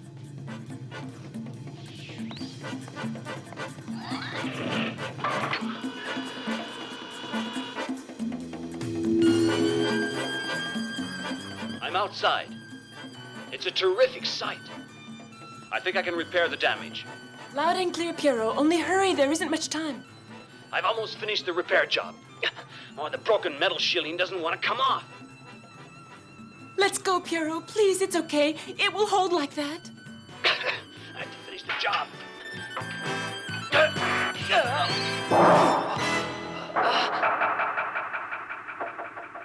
Pierrot! Pierrot! Pierrot, answer! What's happened? What's wrong? He doesn't answer. He's lost in space. Oh, my goodness, what can we do? The only thing you can do is let me concentrate. Pierrot, where are you? Pierrot, you must hear me. Pierrot, where are you? Speak to me. Pierrot, you can hear me? Pierrot, speak to me. Pierrot. Yes, I hear you. I hear you. Yes. Keep talking to me, Pierrot. It's the only way I can find you. Keep talking. I'll be there.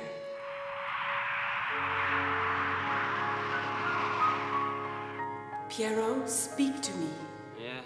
Go on, don't stop talking. Yes, I hear you. I see the ship. I can see you. Wait a minute, Pierrot. I'll turn the ship so you can enter by the rear deck. That old crate never looked so good. You'll be all right, Pierrot. It's over now. So you've made up your mind? Oh, yes, Madam President. I'm going to return to Earth. Sorry, my companions want to stay here, but I'll admit things go a bit too quickly for me here. But on Earth, things have changed too. No doubt, no doubt. But Earth is my home. I want to see it. There are some things that certainly couldn't have changed. No word on the Space Jack train. Have to take action. I'd be glad to, but action against whom? I'll give you one guess. Suspicion of guilt is not enough, and you know it. Very well. I am convening a summit meeting. We'll see. Is this train so important? Yes, it is. But it's top secret, in the hands of a troublemaker. No, there are some curious goings on around here. Right. Too many. I wonder if it's who I think it is.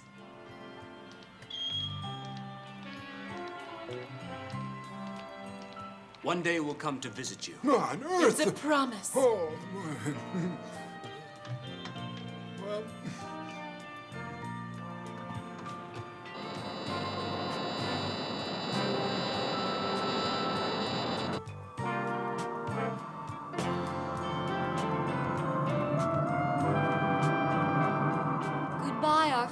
20th century. We're glad you came our way. Fly with me, just let your thoughts take wing. Liberty is such a wondrous thing. Leave behind this still sublunar race. Come see, come take your place. We're leaving soon for space.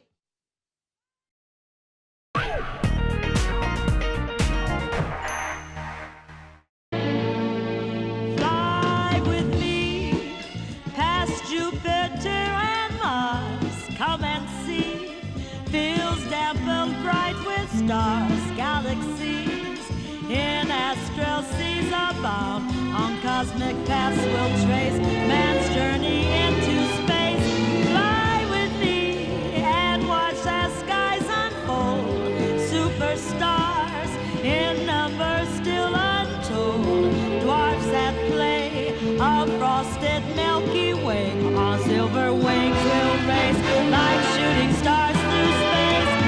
Fly with me, the future holds in store mysteries foretold in ancient lore, and our dreams can all come true, it seems, if we will dare to face adventure that's out in space. Oh,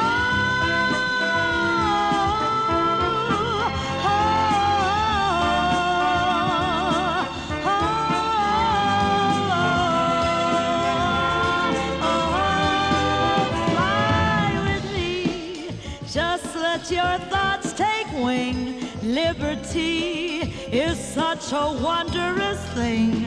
Leave behind this still sublunar race. Come see, come take your place.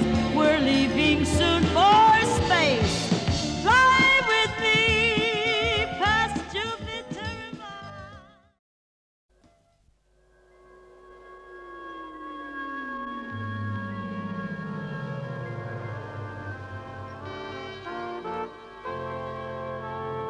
How beautiful the Earth is. Yeah, there's no other planet like it.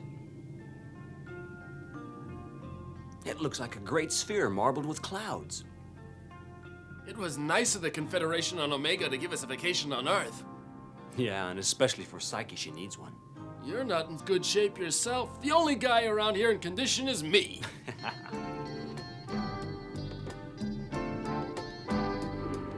We're coming in now. It's a shame that we have to stop out in orbit. Our authorities sure know a lot of ways to make you lose time. Venerable old Mother Earth, she has rules of her own, and one of them is no craft is allowed to land. I never knew that Earth had a ring like Saturn and Uranus. Nonsense. That's their solar energy ring. Calling Hummingbird, welcome to Earth. Will you please proceed to landing base Doppler? You will be given clearance to land in 6 minutes. You will be given instructions.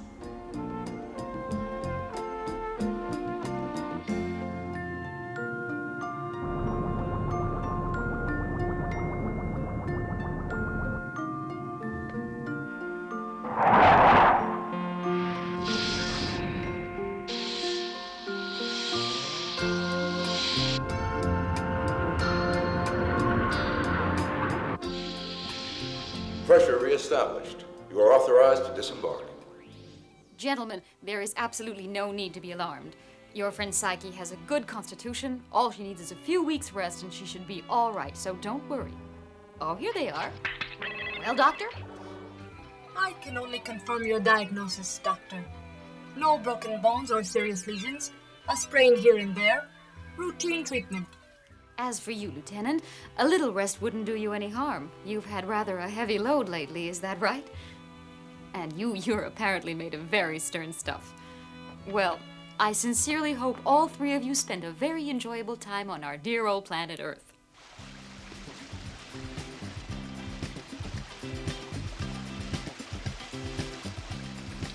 This is a super space station, you realize? You'd think you were really out in the country.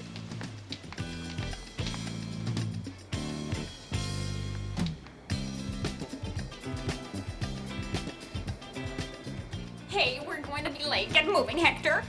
And naturally, you have nothing to declare. No moonstones, no cosmic jewels, no art object from Thetis, no gadget from Japania. My luggage! Where's my luggage? It's disappeared. I've got to find it. Now, where has Diane gone to? Where's the Hey, it's really Panicsville here. Next shuttle service departure for Earth leaving on platform 7 in 4 minutes. Next shuttle service for Earth leaving. I think it's that way. You're the group from the Hummingbird, aren't you? Mm-hmm. You'll leave from the 4th platform. We've been detailed to conduct you there.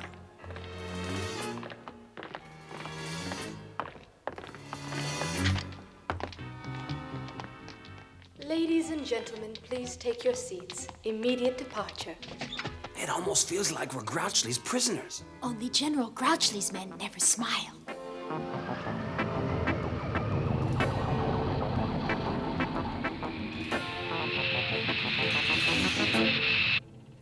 On your left, Space Cluster Copernicus. Oh, we missed it. And this is Group Kepler.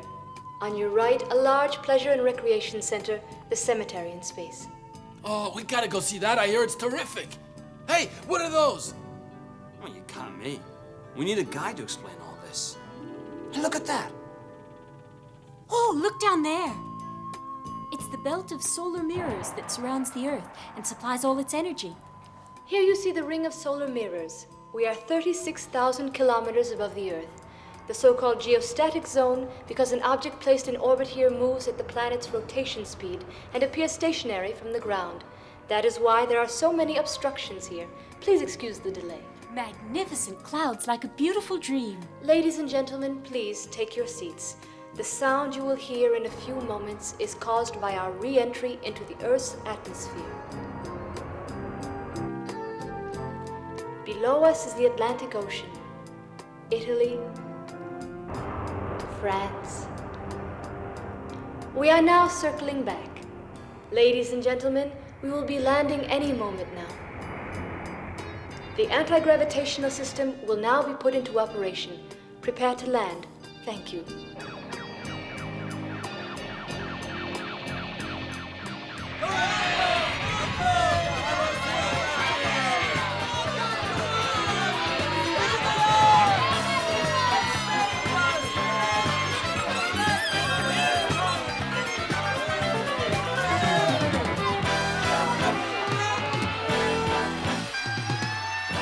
My friends, my dear old friends from Omega. Yes, well, now I can tell you the whole thing was cooked up. We asked Omega to let you spend a little time with us here on Earth. After all, you deserve it. Naturally, we wanted it to be a surprise. Well, dear friend, that it was. Your secret was well kept. Nobody gave it away, not even at Port Doppler. Yeah, for a while there, we thought we were prisoners. Oh dear, I'm afraid I'm getting sleepy. I think I'll get some sleep. It's a little bit hectic, I know, but tomorrow we'll get out of this city. You're too famous, you heroes. You saved the Earth, you know. You'll be recognized. You won't get any peace here. Anyway, seen one city, seen them all. No. Tomorrow, it's the country for us. You see, young Psyche, you're gonna be yourself in no time.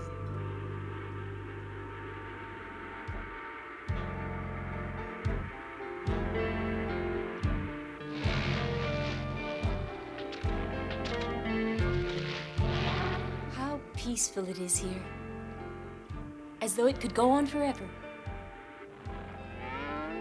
Oh, what on earth are those? Why, those are cows, of course. What do they look like? Oh, that's right, you never saw them. Come on, Omega, no cows. Well, there are lots of holes in your education. Are you sure these things aren't dangerous or anything? No. Isn't she a magnificent specimen? Look at her.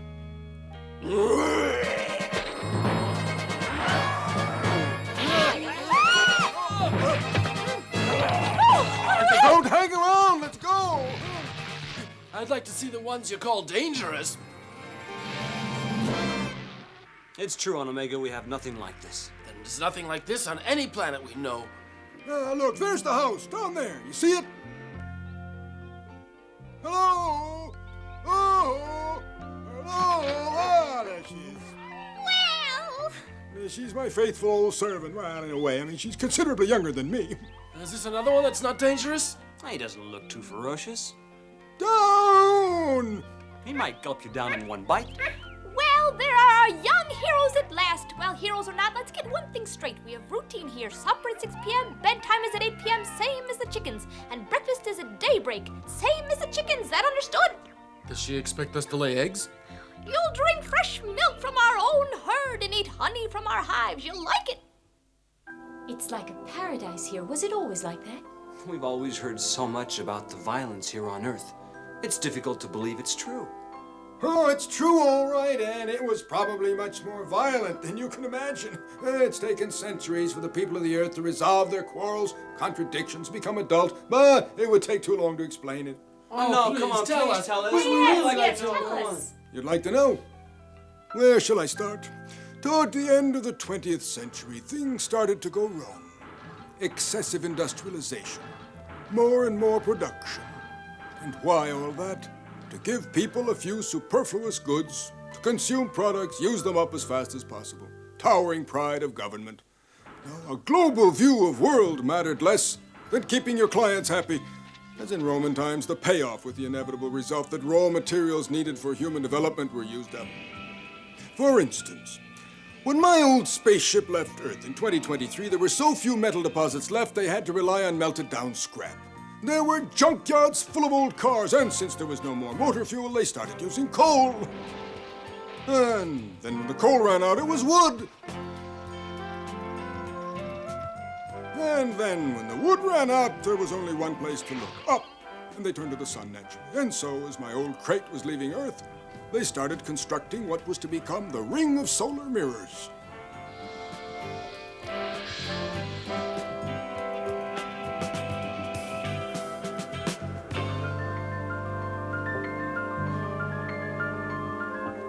Ah, yes, and they were building those gigantic radio telescopes to listen in on outer space, trying to find other civilizations in the universe.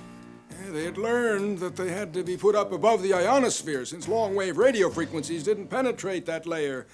And in time, Omega's allies were discovered and all the rest. And as for population growth, galloping, especially among the poorest, 8 billion human beings the year 2000, over 30 billion 1 century later. Can you picture it? An endless line of misery and hopelessness. Well, there were little local wars to settle things, a show of strength, with the poor always the victim to work off tensions and frustrations, for nothing is more reassuring when you're miserable than knowing that someone else is more miserable, preferably an enemy. But going all the way, total destruction, no. From time to time, they would toy with the idea of a bomb, a couple of megatons creating millions of victims. And in the end, they had weapons thousands of times more powerful. So, no. What really brought about the collapse was genetic engineering. It started innocently enough by grafting genes resistant to malignant cells, of course, strictly for humanitarian purposes. It always starts like that. Then it was so parents could choose the baby's sex, color of eyes, his or her size, even his intellectual capacity. At that point, all genetic research became top-secret government business. To produce super athletes or well-endowed young ladies, or men in blue or green or orange, all according to enzyme balance. But as for producing geniuses, they tried to outdo each other. All the leaders appropriated to themselves the genes that would guarantee their progeny brilliance and long life. They were creating a dynasty of the elite. Their descendants would rule forever. Oh, naturally, such a secret leaked out, and the common people rose up in revolt, and then, in a desperate attempt to maintain their privileged position, the rulers resorted to the oldest trick in the book, scapegoating. It was all the fault of the others, the enemy, and they started pressing buttons. The Great War of 2183, yes. Of course, I was in suspended animation somewhere out in space at that time. Oh, it was terrible. No, it wasn't a pretty sight. Our Earth, what was left of it, around the year 2200, they were back in the Middle Ages, where the strong triumphed over the weak. And then slowly another renaissance dawned on the Earth. You recall the first had been in Greek times, Pericles, Socrates, when man himself was the measure of all things, and the second came 2,000 years later, the Italian Quattrocento of Da Vinci, Brunutti, and that other one, what was he called? Michelangelo. In the 25th century, 1,000 years later, the third Renaissance emerged. Man was no longer an instrument to be manipulated. His right to happiness was inviolable. War was outlawed. And the mad expenditures it had occasioned also. Natural resources were strictly controlled, and a world government was at last proclaimed. It was well remembered that technology is the handmaiden of war.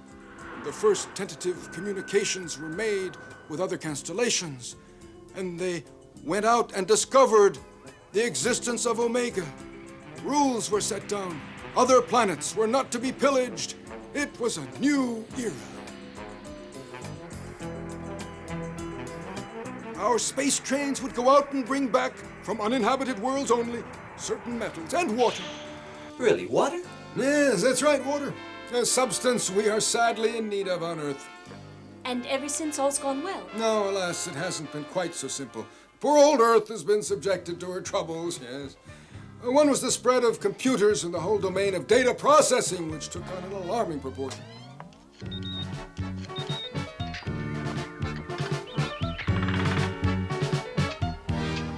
Hello, 7312. Your output last week was below normal by 17%. Yeah, but I couldn't keep up my work. I was sick last week. Until your performance improves, all your goods and services will be reduced accordingly. Food, clothing, leisure activities, minus 17%. Only logical. We regret to announce that the marriage rate has attained the critical stage of 7.8%. We project a return to normal in 7 months, 14 days. Kindly submit your request then. Thank you. Oh, you name it, and it's 100 to 1 a computer was in charge of it until the people revolted.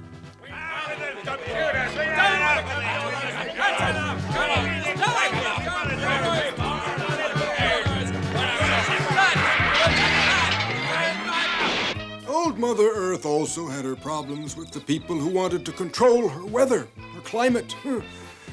Well, for some time, weather had been controlled very nicely by satellites, which could provide sunshine or clouds, rain, hail, whatever you wanted, wherever it was needed.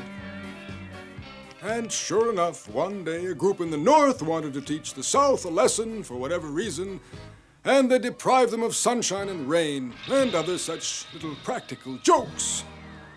But the Earth is a small planet, and its ecological system is all one.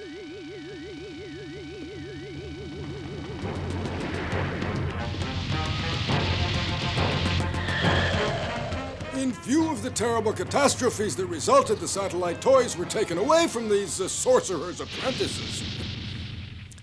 We learned our lesson. There was no longer place for such child's play. Humanity would behave as an adult or perish.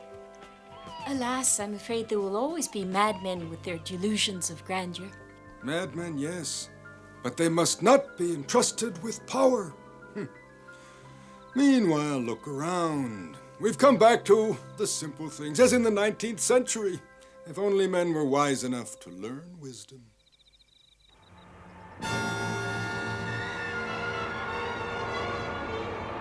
Oh, yes, my young friends, I'll show you everything you want to see, and more. What's that up there? The ring. We'll pay a visit later on. First, take a look over there. Those great balloons. That is our water reservoir. Comes from other planets. We fill giant high-resistant plastic containers. And naturally, transporting the balloons that large isn't very difficult when you're out in space because they're weightless. And they're ice, of course. And when we need water, we just draw one down toward the Earth, a few thousand meters altitude. It melts, and we take all the water we need. Rather nice system, don't you think? Oh, it's brilliant. When we just saw them, we couldn't figure out what they were. Yeah, over there. Now, we're at, let's see, 35,860 kilometers from Earth. You know what that means? Yes, we know all about that. This is the geostatic altitude. An object is motionless to an observer on the Earth. That's right. And that's why all this junk is floating around. The old radio telescopes, and they still work. No, they don't make many discoveries these days. As you know, a surface of 500 billion wavelengths squared enables receptions of signals at a distance of 100,000 billion kilometers, which I agree is only 10,000 light years, which is a drop in the ocean, and we should consider as well the narrow width of the beam, which, in the calculation... Sorry, what's that over there? What, that? Oh, that's quite a story. Ever since the 21st century, rich people have wanted to be buried out in space, nearer to heaven. Well, that's what they wanted. Why not? Only as things went on, it got too crowded. So it was decided to stack all the dear departed in this floating cemetery. Space centers for rest and leisure activities, mainly for space station personnel. What's the big disc on top? That's their capture for solar energy. Everything comes from the sun, you know. Yes, life, all energy, petroleum, oil, and wood. Oh, the sun. Do you know how much energy it sends us continuously? It's a colossal figure, 250 trillion horsepower. That's how much. And what did we do with it? I'll tell you what we did with it. We took sun baths, that's what. Hey, there, what's that? Is that what I think it is? I think you know what that is. That is the graveyard of wrecks and hulks. You wanted to see it? There it is. As early as the year 2000, there were 400 objects in the sky, and I'd hate to tell you how many were there later. As usual, it took a tragedy for anything to be done about it, though. Man needs some catastrophe to make decisions, you could say. He sees his future with hindsight. What was I saying about all this junk? Oh, yeah, that's right. Well, a lot of junk. One day, a ship was returning to Earth on automatic guidance, and in those days, the crew still had to go into suspended animation. Well, it collided with one of these wrecks that somehow got in the way. The shock was devastating. So it was decided to clean up space, put all these objects here in one place. Ladies and gentlemen, we are now passing over the remnants of the spaceship Invincible, the heroic craft that defended us in the Great War.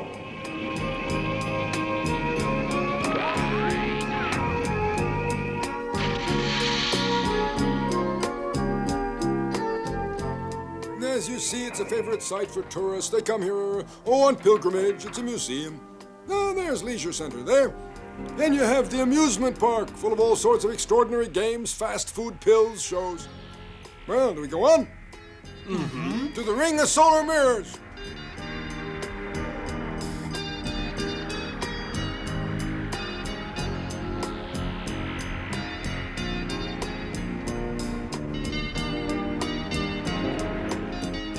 I'd like to say again, my young friends, the sun isn't only the source and reserve of all energy on Earth.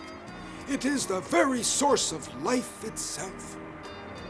Everything you see here functions because of the sun. Are we on course? There's the ring. That's right, to the Ring of the Mirrors. Of course.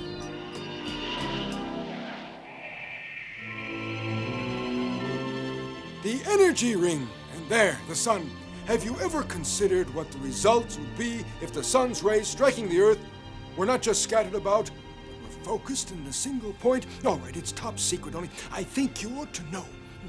If the Earth is ever menaced again, as it was when you saved us, we now have a way of warding off any aggressor, only it's not quite in operational state.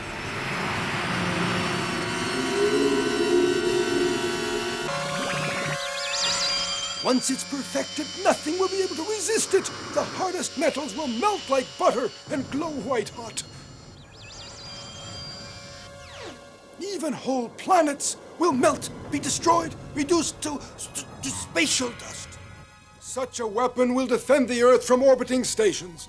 The Earth will be invulnerable. And you're not afraid of creating such a powerful weapon? But I told you its use is entirely defensive. You don't think for 1 minute that... You're right. That's what they always say at first. Well, of course, there's a danger. Anyway, our tests haven't been successful yet. Something always goes wrong. Some say they think it's sabotage. Who can say? Who would do it? That Cassiopean bunch, who else? Consider their position if you had had your sun gun ready when their rocket was on the way. Are there any Cassiopeians here? A few working as space technicians, only, why, they're all trusted above suspicion. It can't be any of them. How can you be so sure? We've had a lot of experience, I can tell you, and I wouldn't trust any Cassiopean. As everywhere, there are good and bad, but Grouchy's mad. What's that group of people up there? Something's happened. You're right. Let's have a look.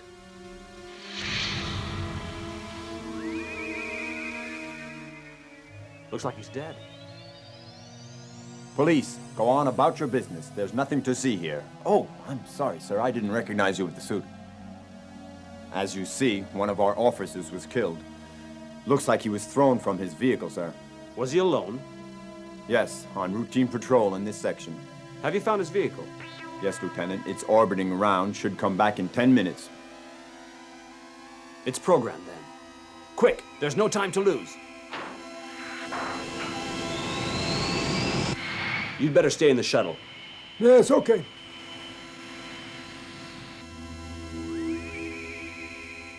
We'll each take different directions. He can't be very far. Closer than you think.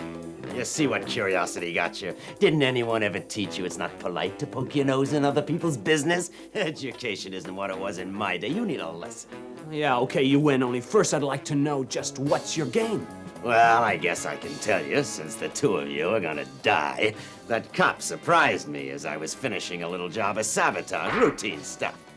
He tried to get me to go into his vehicle. Well, we had a little scuffle and he lost his helmet. Guess he was hot.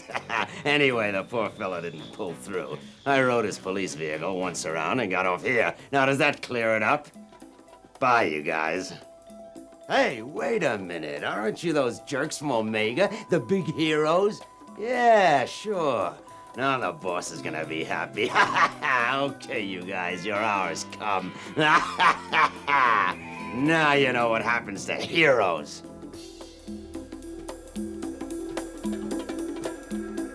Watch out, behind you! That's the oldest one in a book. I haven't fallen for that since I was a kid.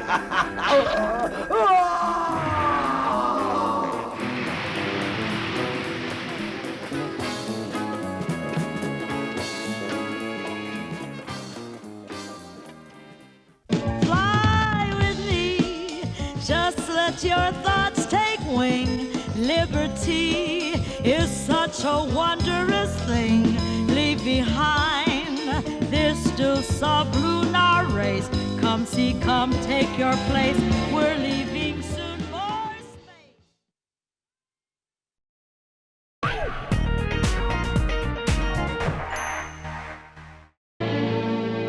Fly with me past Jupiter and Mars. Come and see fields dappled bright with stars, galaxies in astral seas abound. On cosmic paths we'll trace man's journey into space.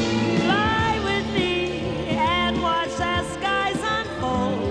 Superstars in numbers still untold. Dwarfs at play, a frosted Milky Way. On silver wings we'll race like shooting stars through space. Fly with me, the future holds in store mysteries foretold in ancient lore, and our dreams can all come true, it seems, if we will dare to face adventure that's out in space. Oh,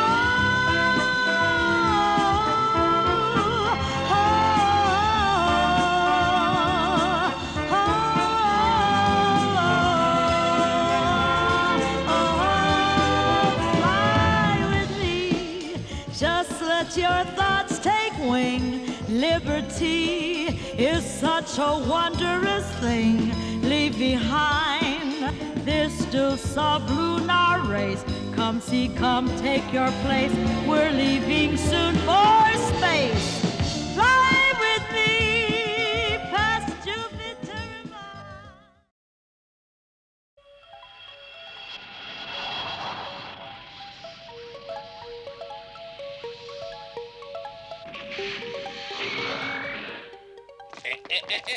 This is no way to behave, really. Who's pushing, please? A little more courtesy, please. It's very nice of you to come with us to Port Doppler. Thank you. It's been quite a while since we were aboard the Cosmopolitan. We were only space cadets back then. You remember those days, Psyche? Aren't you even going to say hello to me? I've come all this way to see you, and nobody says hello. Metro! Maestro says that all my new circuits are the very latest. I am more extraordinary than ever. I am up to date. I can't tell you how happy we are to see you. Now we're together again. We'll have a great time. A little more dignity, I would suggest, Lieutenant. Why haven't we taken off yet? We're late. Ship is incapacitated. Circuit fusions in second motor propulsion group. There will be a delay. Looks like we're going to miss the Cosmopolitan. We're curious. We've never had anything go wrong in this service. Oh, it's always sabotage in the movies. What good would that do anyone? Well, my young friends, since you're going to miss the Cosmopolitan, you can catch it on the next scheduled flight in 10 days. And there are still so many things I want to show you. And anyway, I don't want to see you go. No, I have a hunch we have to get on the Cosmopolitan now. I think we should do what Saki says. My experience is her hunches aren't wrong. What can we do, children? It's going to leave soon, and we're stuck here. Isn't there another shuttle vehicle? Question already asked of Central Intelligence. Reply negative. Repeat negative. Will you tell me, my friend, how long is it going to take for the repairs to be carried out? Approximately 2 hours, sir. 2 hours? Really? That is a scandal. Have you ever heard of my exploits? This is ridiculous. Shuttle vehicle can catch the Cosmopolitan, even after it has already left. What do you think? Well, the procedure is rather unusual, but I suppose it can be done.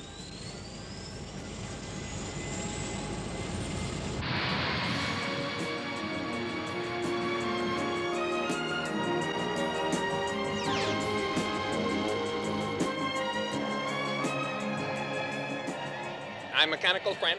Just where are we? We are traveling at maximum speed, sir. In a short while, we should make contact with that Cosmopolitan. Yeah, it was clever. He figured out we could catch it if we wanted to. Perfectly right. Pilot, I want to send a signal to the ship. Ask them to open the entry hatch. Yes, sir. This is Space Shuttle X-41. Request permission to come aboard Spaceship Cosmopolitan. Request access through the entry hatch. What shall I reply, Commodore? Grant the request. Naturally, there can be no question of not authorizing them coming on board. Send the signal. But see that Generix is detailed to their service and never leaves them.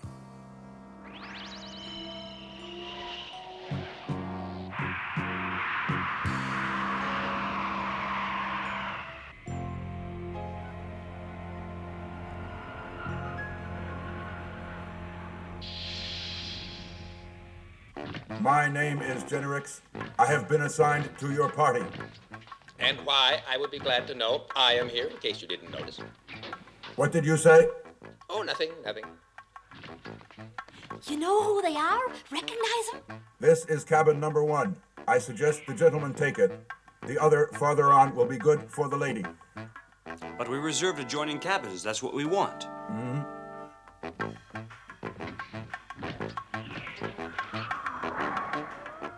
You've done very well. Thank you, Generix. Now you can go. Negative, sir. I regret. My instructions are to remain with you at all times. Yes, we appreciate your devotion to duty, but now will you be good enough to go away and right now get out of here, Generix? That's an order. You will dine at the Commodore's table. I don't like this. The trip has tired you. You ought to rest, Psyche. No, that's not it. It's something else, only I don't know what it is. I'll leave you. Metro will watch over you. You'll do that, won't you? Of course I will, though I assure you I would rather rattle that bucket of bolts, Generix. I don't know if you noticed, but he's a lot larger than you are. And you? Did you happen to notice when I entered into combat with a certain golden bar? What was the result of that, I ask you? Ladies and gentlemen, we now are passing through the asteroid belt. We urge you to admire the splendid view.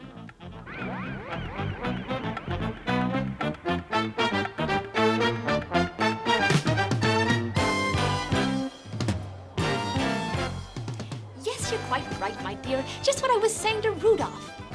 Here come our slightly delayed heroes. Welcome. How long has it been since we last saw each other? Delighted you're here on our ship. I would like to introduce the ship's officers. Our medical specialist, Professor Bernard. Our data system specialist, Lieutenant Celia. All her systems are go. A joke. My second in command, Captain Harold. Our legal authority, Lori. And to keep us on course, Chief Navigator Foster. Lieutenant, you simply must tell us. How did you ever manage to turn away that rocket that would have destroyed the Earth? It must be a fascinating story. Why don't you ask me to dance, Lieutenant? Commodore, who is that man on my left there? That's Foster. He's an excellent officer. He would have had command of a ship long ago if he hadn't this tendency to bend the elbow. This ship was a floating desert. There wasn't anybody worth talking to. Now the trip is going to be much more amusing. We'll have time to get acquainted, Lieutenant. No, no, no, it's out of the question. I'm not letting them get away with this. I'll make them listen to me. I hope you will come and see us on the bridge. I know you will be interested in seeing all the new equipment and how it functions. It's a far cry from your space bug. That is, from your hummingbird. Well, it's like an insect when you compare it to this. Yes, of course, hummingbird. And who is it who has honored us only in absence? Only a beautiful woman would do that, I'll bet. You lose your bet, Lieutenant. The empty chair is for Chief Mechanic Captain Walter. Tonight he is not well. I've noticed lately he is increasingly depressed. I don't know what to do for him. When space anxiety takes hold... Want to dance? I can't tell you how much I'd like that, Lieutenant. Well, what do you say?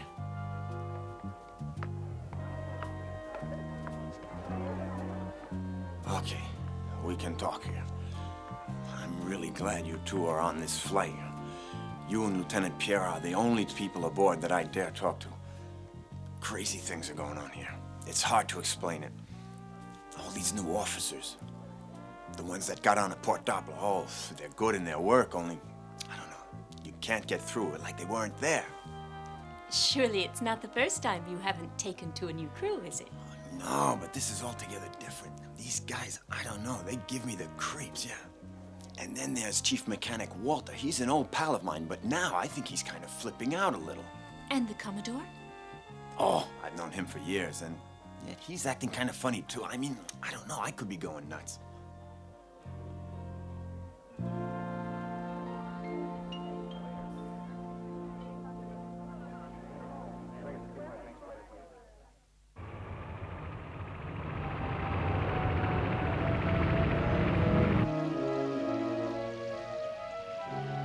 And he said space bug. How would he have known about that? And then he tried to cover it up. I have a feeling there's something very wrong here. And the Commodore, you think he's worried? He's impossible to figure out. I tried to make some contact with him. No psychic communication worked with the Commodore. Nothing at all. It's as if he was shielded. Nothing I tried got through to him. They say that's what they teach in the 3rd degree of telepathy.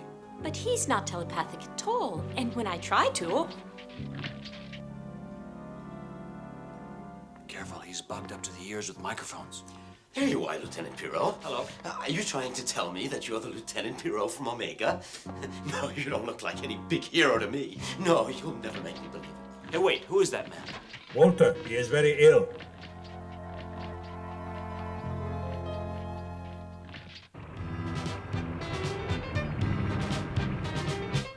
Now, Metro, are you sure you understand? Of course. To put it crudely, do I look that dumb? Don't get angry, old man. Now's not the time.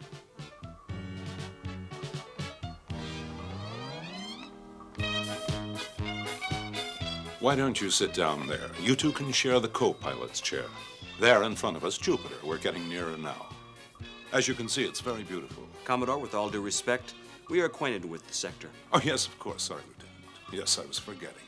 Urgent message. We have intercepted a distress call. All right, let's hear it. Cargo spacecraft Jethro. Mayday! Mayday! Mayday! Destination Port Doppler. We have a mutiny on board. We're being attacked. To the Jethro. This is the Cosmopolitan calling. Message received. Indicate your position and tell us what we can do to help. This is cargo spacecraft Jethro. Correction. The situation has returned to normal. Our apology for that incorrect signal. Our radio operator went a little bit mad. Disregard previous signal. Conditions normal. Cosmopolitan, we will pass on your port side in approximately 8 minutes. Out. A curious business. Very curious. Right? Yes, curious, all right. What do you think? Cargo craft Jethro at 4 minutes. Trajectory does not conform to data received. We will deviate 4 degrees to avoid oncoming craft. Have you any idea what's going on, Commodore? Cargo craft Jethro at 2 minutes.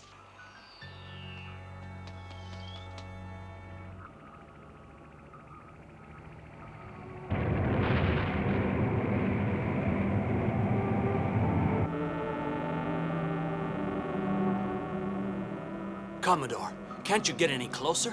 You can't maneuver the Cosmopolitan like a hummingbird, Lieutenant. There are shuttlecraft. In case there's anyone alive. They would have ejected in their emergency modules. At any moment, it could explode. Let us go and take a look. Yes, you have to let us go. It's your duty. You will ready a shuttle vehicle for Lieutenant Piero with the standard crew. Departure immediately.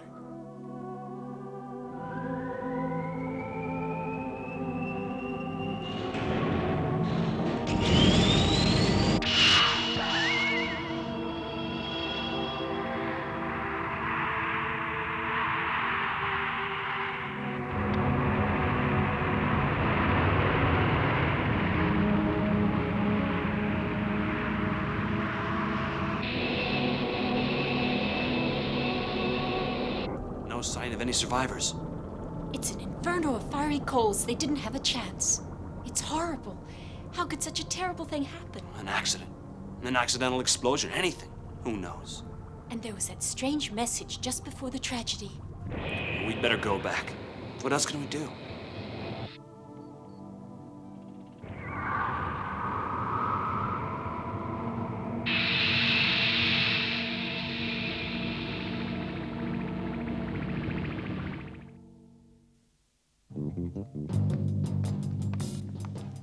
Ah, here they are again, our great heroes. Hey, now are you ready to agree that this world is a little topsy-turvy? Yeah, you agree, huh? Hey, wait, I want to tell you.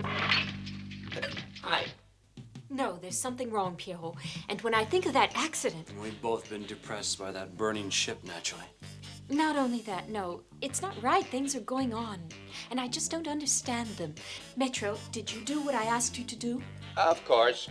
Well? Well, I couldn't detect a thing. They're not your run-of-the-mill android. Usually I can read them like a book. These can resist all my rays. Exactly like humans, and yet... And yet what, Metro? Nothing I can put my feeler on. Their answers are, well, too well organized, so to speak. I shall need to go on studying them. Hey, what are you two cooking up? I don't say I especially like Commodore Robin, but all the same. He's changed plenty since our first trip on the Cosmos. Remember, Psyche? Sure, he's changed, but that could be because he's a little older. Well, yes, maybe. All right. And yet I tell you, I'm sure there's something wrong. I don't trust any of these men running the Cosmopolitan. Only Foster, even if he's drunk all the time. You're probably right. Yeah, I think he was trying to tell us something a while ago. You two stay here. I'll see if I can find him and if there is something he wants to tell us. These heroes are getting too curious. They're starting to suspect. They'll have to be watched. I knew they'd be nothing but trouble. You should never have let them come aboard. We did all we could in that regard. Now we have to cope with the situation as it is. They could have a little accident, couldn't they? No, they're too well known, too famous. I remind you, Lieutenant, your mission consists in maintaining a close watch on this Lieutenant Piero. Up to now, you haven't been an unqualified success. I will do my very best, don't worry. As for you, Captain Generics, you will use discretion in preventing undesirable actions by Lieutenant Psyche and her android. You will avoid any unnecessary harshness if it's possible. If not, then... Commodore, it wouldn't take much to squash her and her tin can. Do not be deceived, Captain. Quite a number of others have paid for their overconfidence. And what do we do with Captain Foster? That one. Lately, he has become rather a nuisance. You will have to liquidate the individual. I count on you, Captain Harold.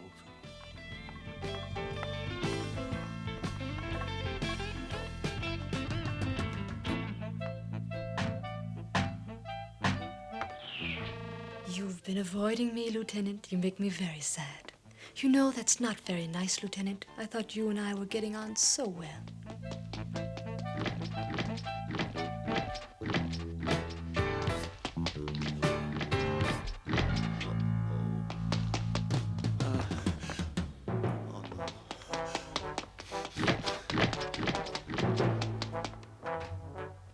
Okay, what do you want?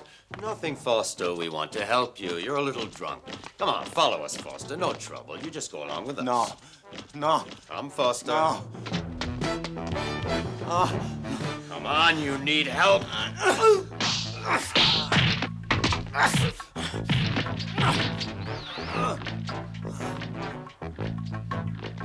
Hey! What happened to this officer? Foster giving trouble again, as usual. He was drunk and he picked a fight with Captain Harold, that's all. Nothing serious.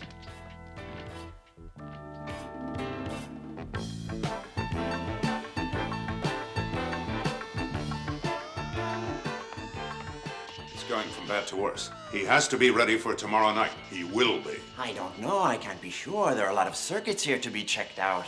Tomorrow night, Professor. All I can promise you, Commodore, is that I'll do my best. Interesting, as good old Maestro always says.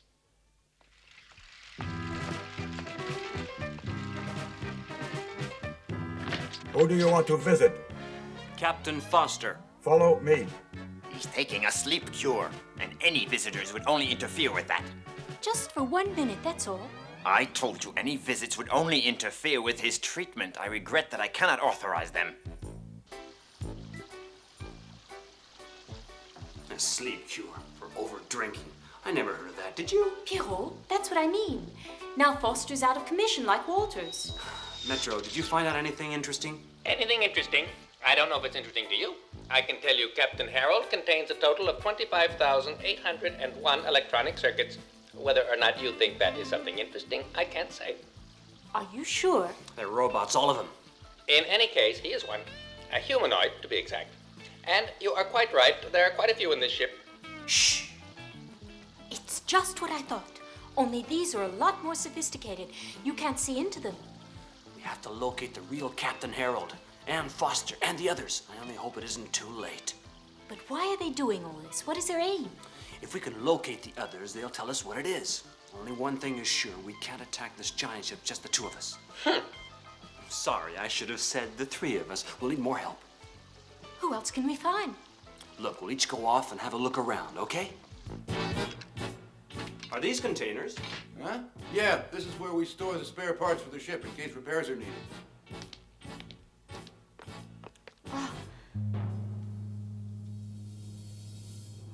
Here, it's 3 degrees above freezing. It's standard procedure to wear these thermal suits against the cold.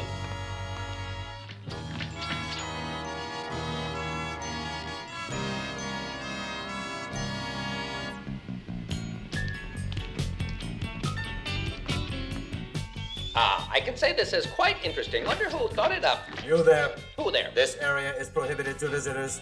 Is it? Well, I didn't know that. Awfully sorry. It's all right, Sergeant. I will take charge of this matter. At your orders, Captain. Well, you two fellas talk it over. Aha! A weightless well. Whoop! Bye-bye.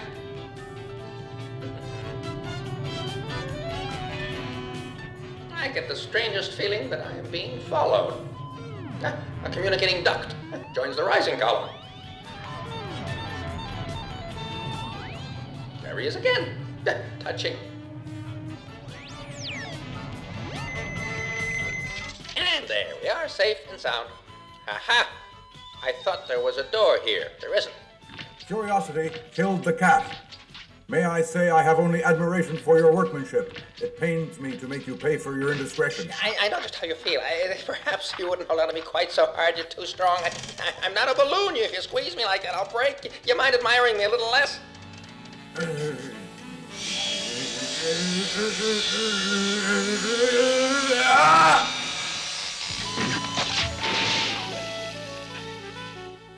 When you come right down to it, he was only junk. Made to order. Perfect.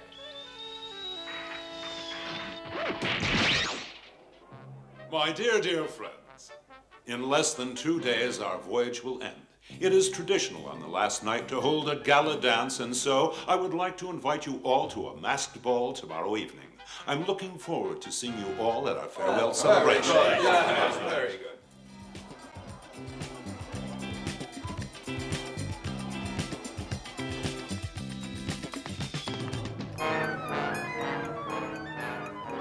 You two wait for me just 1 second.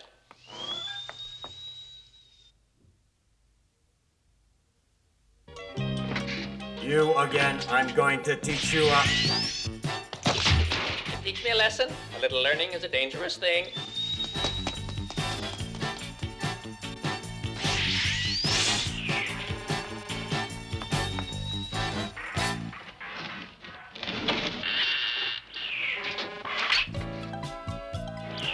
Well, Lieutenant, aren't you taking me to the ball?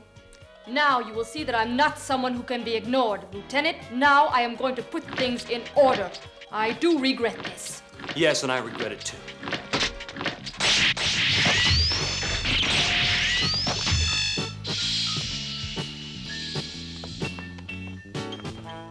You were charming, Celia.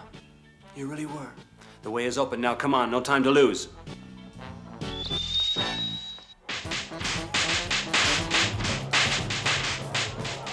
I haven't seen Lieutenant Celia and our young police people from Omega. It's all rather disquieting. Oh, by the way, how is our unfortunate friend, Captain Harold, Professor? In a short time, he will be his old self again.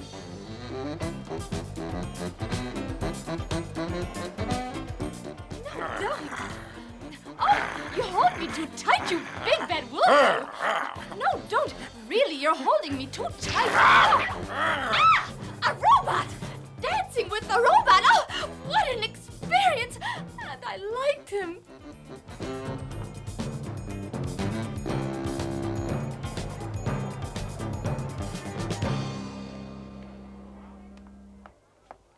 Good evening, Commodore. Ah, Captain Harold. It's a good thing you're here. I couldn't agree more. And now, Commodore, I would like to introduce my very good friend here.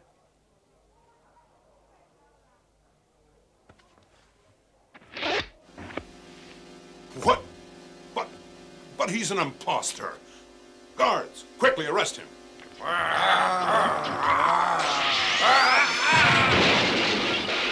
No, Commodore. If there is an imposter here, it's you. Now that your whole game is unmasked, I would suggest that you come along quietly to prevent further trouble. Well... What exactly is going on here? Oh, it's nothing, lady. Had to see a man about a dog. You do what has to be done, Harold. Don't worry, sir. No difficulty now. I assure you we have the situation well in hand.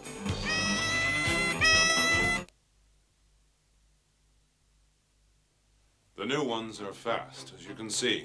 All those of ours who could get away from that ship.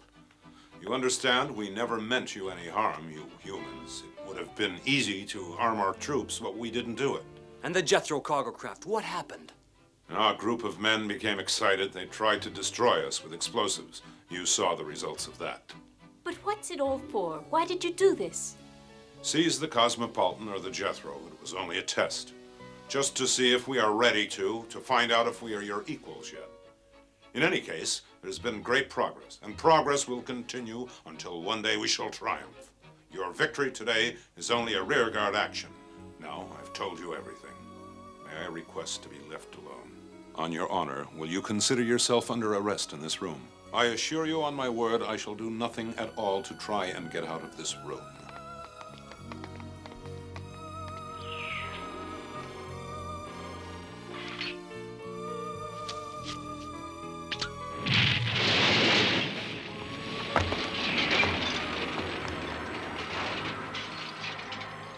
If he had wanted to, he could have destroyed the whole ship. All right, Lieutenant. On our way to Omega.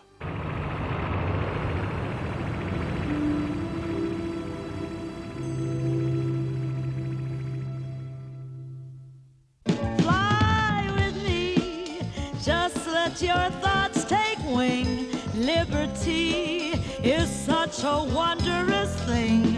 Leave behind this still sublunar race. Come see, come take your place. We're leaving soon for space.